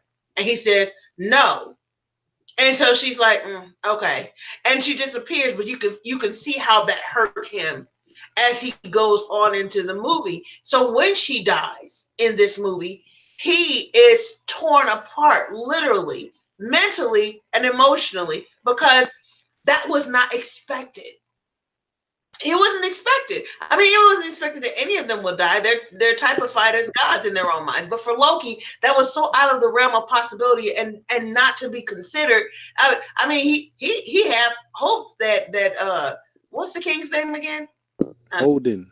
Odin would die. He had hope Odin die every time Odin took a step, but not Frigg. And so it just for him at that moment, his buy-in with Thor to get revenge for her was everything that he needed to do. But he still didn't give up his plans, which was awesome, because at the end of the movie, you see him sitting on Odin's throne after pretending to be Odin and sending Thor out. You forget that because there was so much time between Ragnarok and that. But Ragnarok starts almost at exactly a culmination of 2 years right after, but it just starts right where Dark World let off. It really does. And now, I mean, I had to go back and watch it again, Dark World, and I watched it 2 weeks ago. So I watched it, and it just happened to come on TV, which I rarely watch, but I was moving around the house and cleaning, so I started watching it while I was cleaning, and I was like, oh my gosh, I didn't even remember that. That lines up exactly with where Ragnarok starts. Loki's on the throne as Odin and saying so, offering the throne to Thor. Thor's turning it down and says, I don't want to do that. And he's like, okay, well, you know what? I can't pretend like I'm happy, but I'll send you out. You all right? You good? So where you going? Back to Earth? And he's like, I got some things I got to take care of. And he's like, okay, blah, blah, blah. Here for you whenever you get back. And as soon as Thor disappears, the persona of Odin disappears, and it's Loki. And you realize that they tied that in perfectly. So apparently Odin has been on Earth for like 2 years, imprisoned in Loki's magic. So he never let go of his planning. He never let go of who he was as the villain. But when it came to getting revenge for this person, when it came to this sentiment for this person, he allowed himself to feel enough to be willing to get revenge for her. And I really, that's the best takeaway from me for Dark World 2. Or Dark World Thor 2. I got you. I can agree with that. I occasionally forget that, but yeah, I can agree with that. I think you kind of hit the head on the nail with that analysis. Thank you. Thank you very much. All right, but I think we're gonna move on. Did anyone else want to say anything on that, Loopy? Okay, Nope. so so we're gonna move on to the movie that we know Loopy cannot stand. She believes it's the most boring. Well, no. See, what was boring to me was Captain America, the first one. Captain America Winter Soldier. I didn't find that to be boring at all. Oh, I'm sorry. Well, I was speaking of the Captain America, not the Winter Soldier part. But okay, I get to start this one. I get to start this one. Go for it. Okay, Winter Soldier. By far one of my favorite movies because A is Captain America. Y'all gotta understand, I have a deep love for Captain America. In my heart, I wish really nice. I'm like, is it the love for Chris Hemsworth versus actually Captain America? You mean Chris Evans? And no. Or Chris Evans? Thank you. Sorry, wrong. No. Yeah. See, and that's the thing that Loopy will tell you. Like with Lord of the Rings, I do not love Orlando Bloom, but I love the elf Legolas. Love me some Legolas. I love the character. But the actor who plays the character, whatever. Okay, so I like Chris Evans as an actor. He's one of my favorite, just like Ryan Reynolds is one of my favorites. But I love the character Captain America, and Loopy will tell you basically why, because he is the personification of everything that I think a man should be. That's me, not everybody else. Loopy likes a cocky businessman. That's her type, But my type is the man that does all for those he cares about. And he's willing to sacrifice. He's willing to put everything on the line. He is the guy that's the good guy. And Loopy will tell you the minute that I fell in love with Captain America was when, Loopy? I don't know. When they were on that plane in Avengers. And she says, Cap, you don't want to get in this fight. They're pretty much gods. And he says, I only know one God, ma'am. And I'm pretty sure he doesn't dress like that. That's when I fell in love with Captain America, because for me, as a woman who values faith-based Christian values, and when I say Christian, I say faith-based more because we're not about a religion. My family's not religious. We're about God. Our relationship is not about what a lot of people have termed Christianity to be.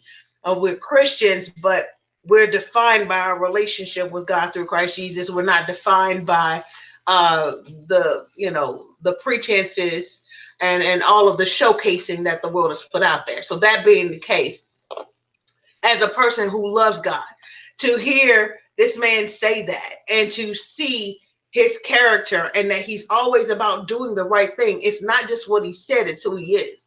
That's his character. He's about doing the right thing, whether anyone agrees or not. And that's what I love Winter Soldier, because he's about doing the right thing. This is what this is about. This is about him. This is about the Accords. This is about him. And I love that quote when his friend dies from the first movie. When she dies, and I love that quote, is that when you've done, oh no, I'm sorry, that's Civil War. Go back.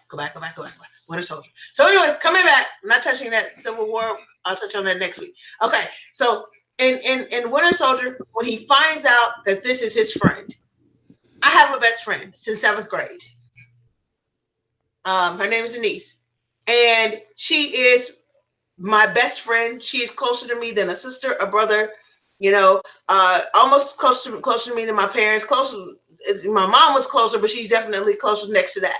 And as one of my best friends in the world, I could really identify with Cap in this movie when his friend who had gone missing, who he thought was dead, turns out that he's alive.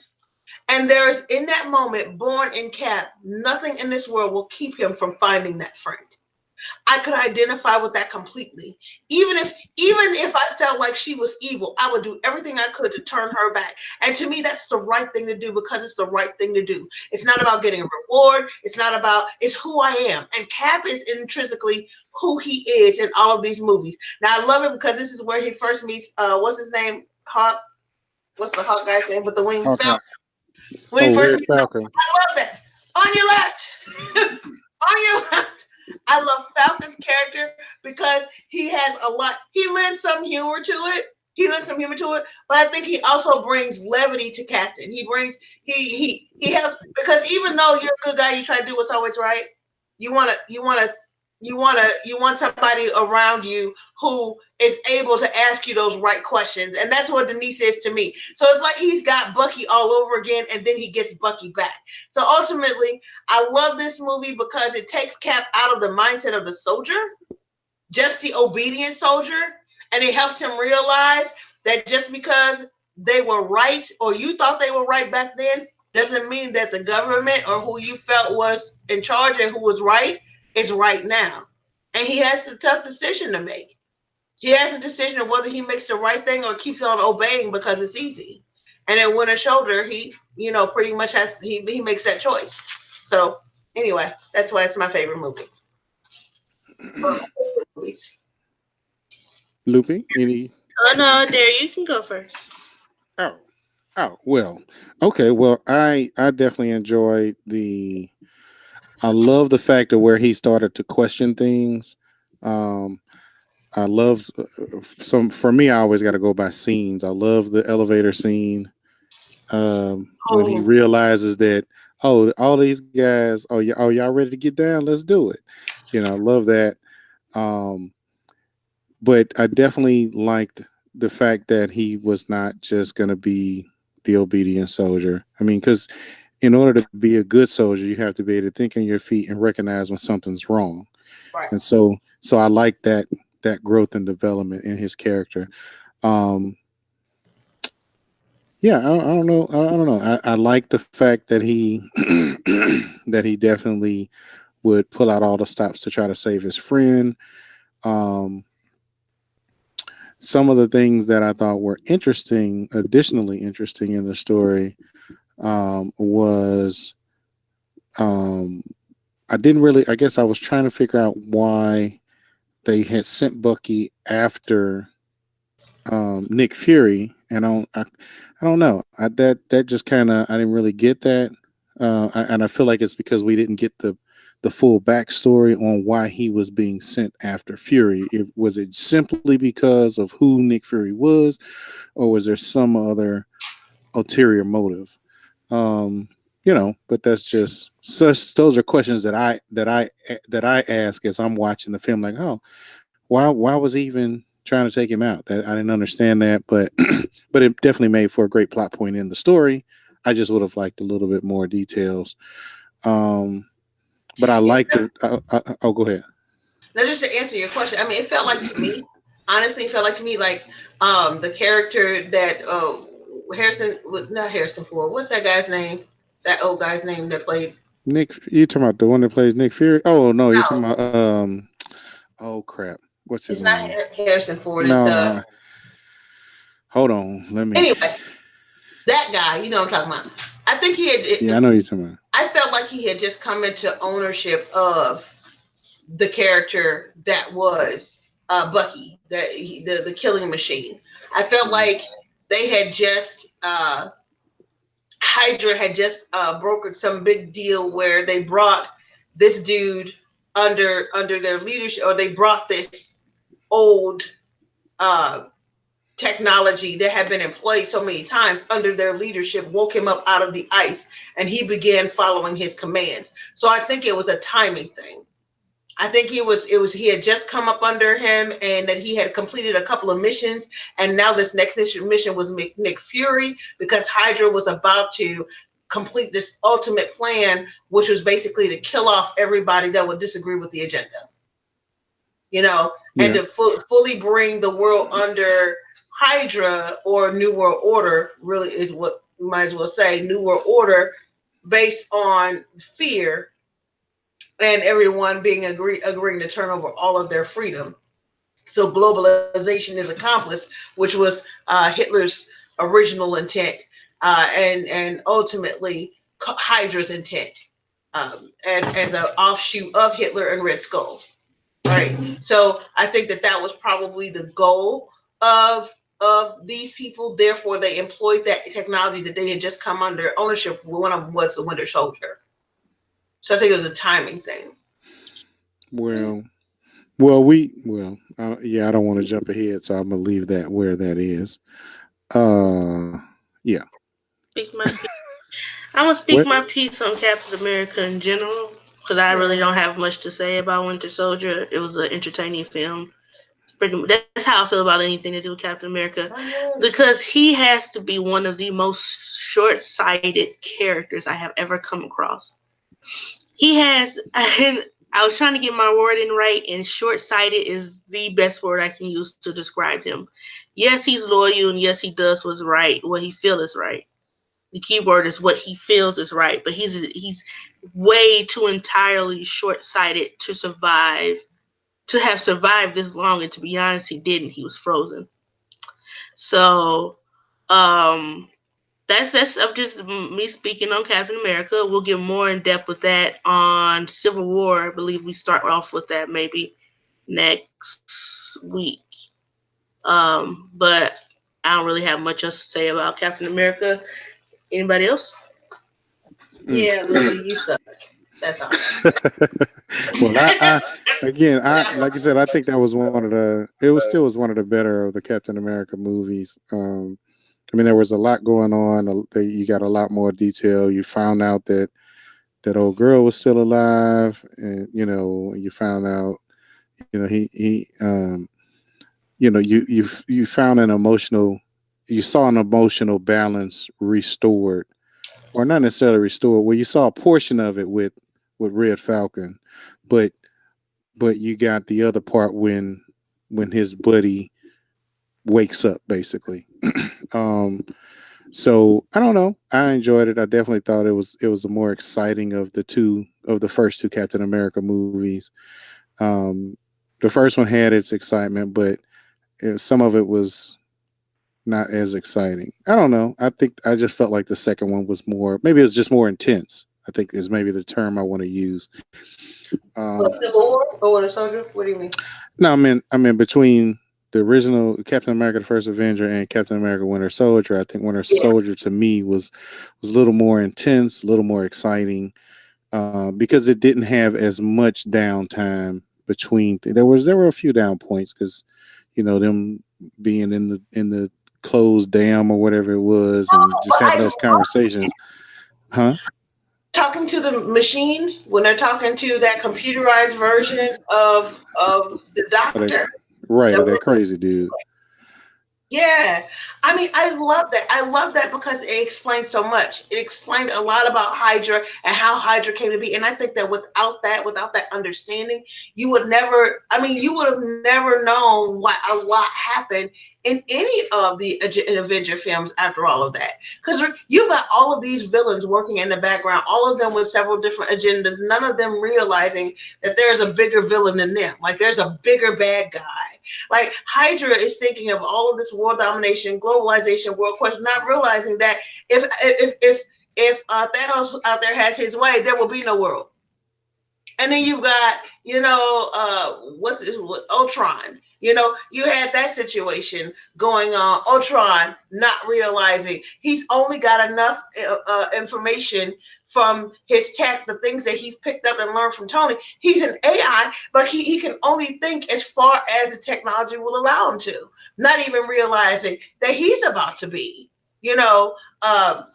X'd out, and that there's a bigger bad guy out there. So I love it that all of these nuances of the bad guy that think they're the it, and come to find out there's something bigger, there's something badder out there. But it shows you also the development of these characters. I love Winter Soldier in that it takes you through all of their development, even Nick Fury's.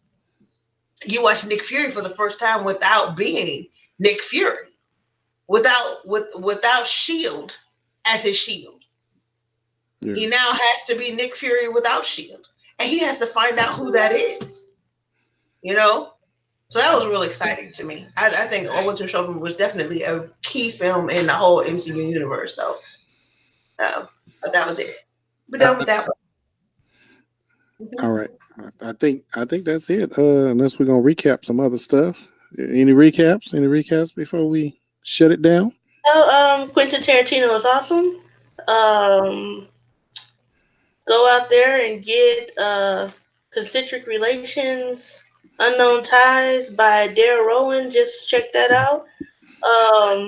If you have not seen any Quentin Tarantino films, I beg of you, even though we spoiled a lot, please go. But start with Pulp Fiction. It's his most subtle movie. If you start off with his unsubtle things and then you go back to Pulp Fiction, you may miss something.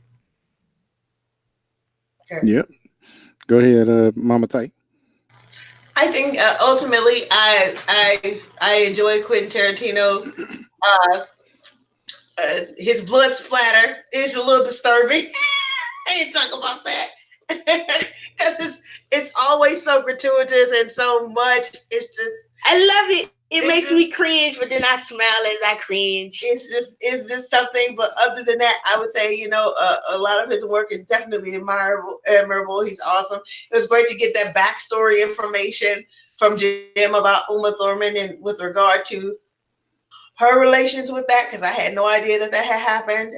And I would honestly say that anyone that is going to buy a book that they want to read, Concentric Relations is the way to go. I hope you pick it up.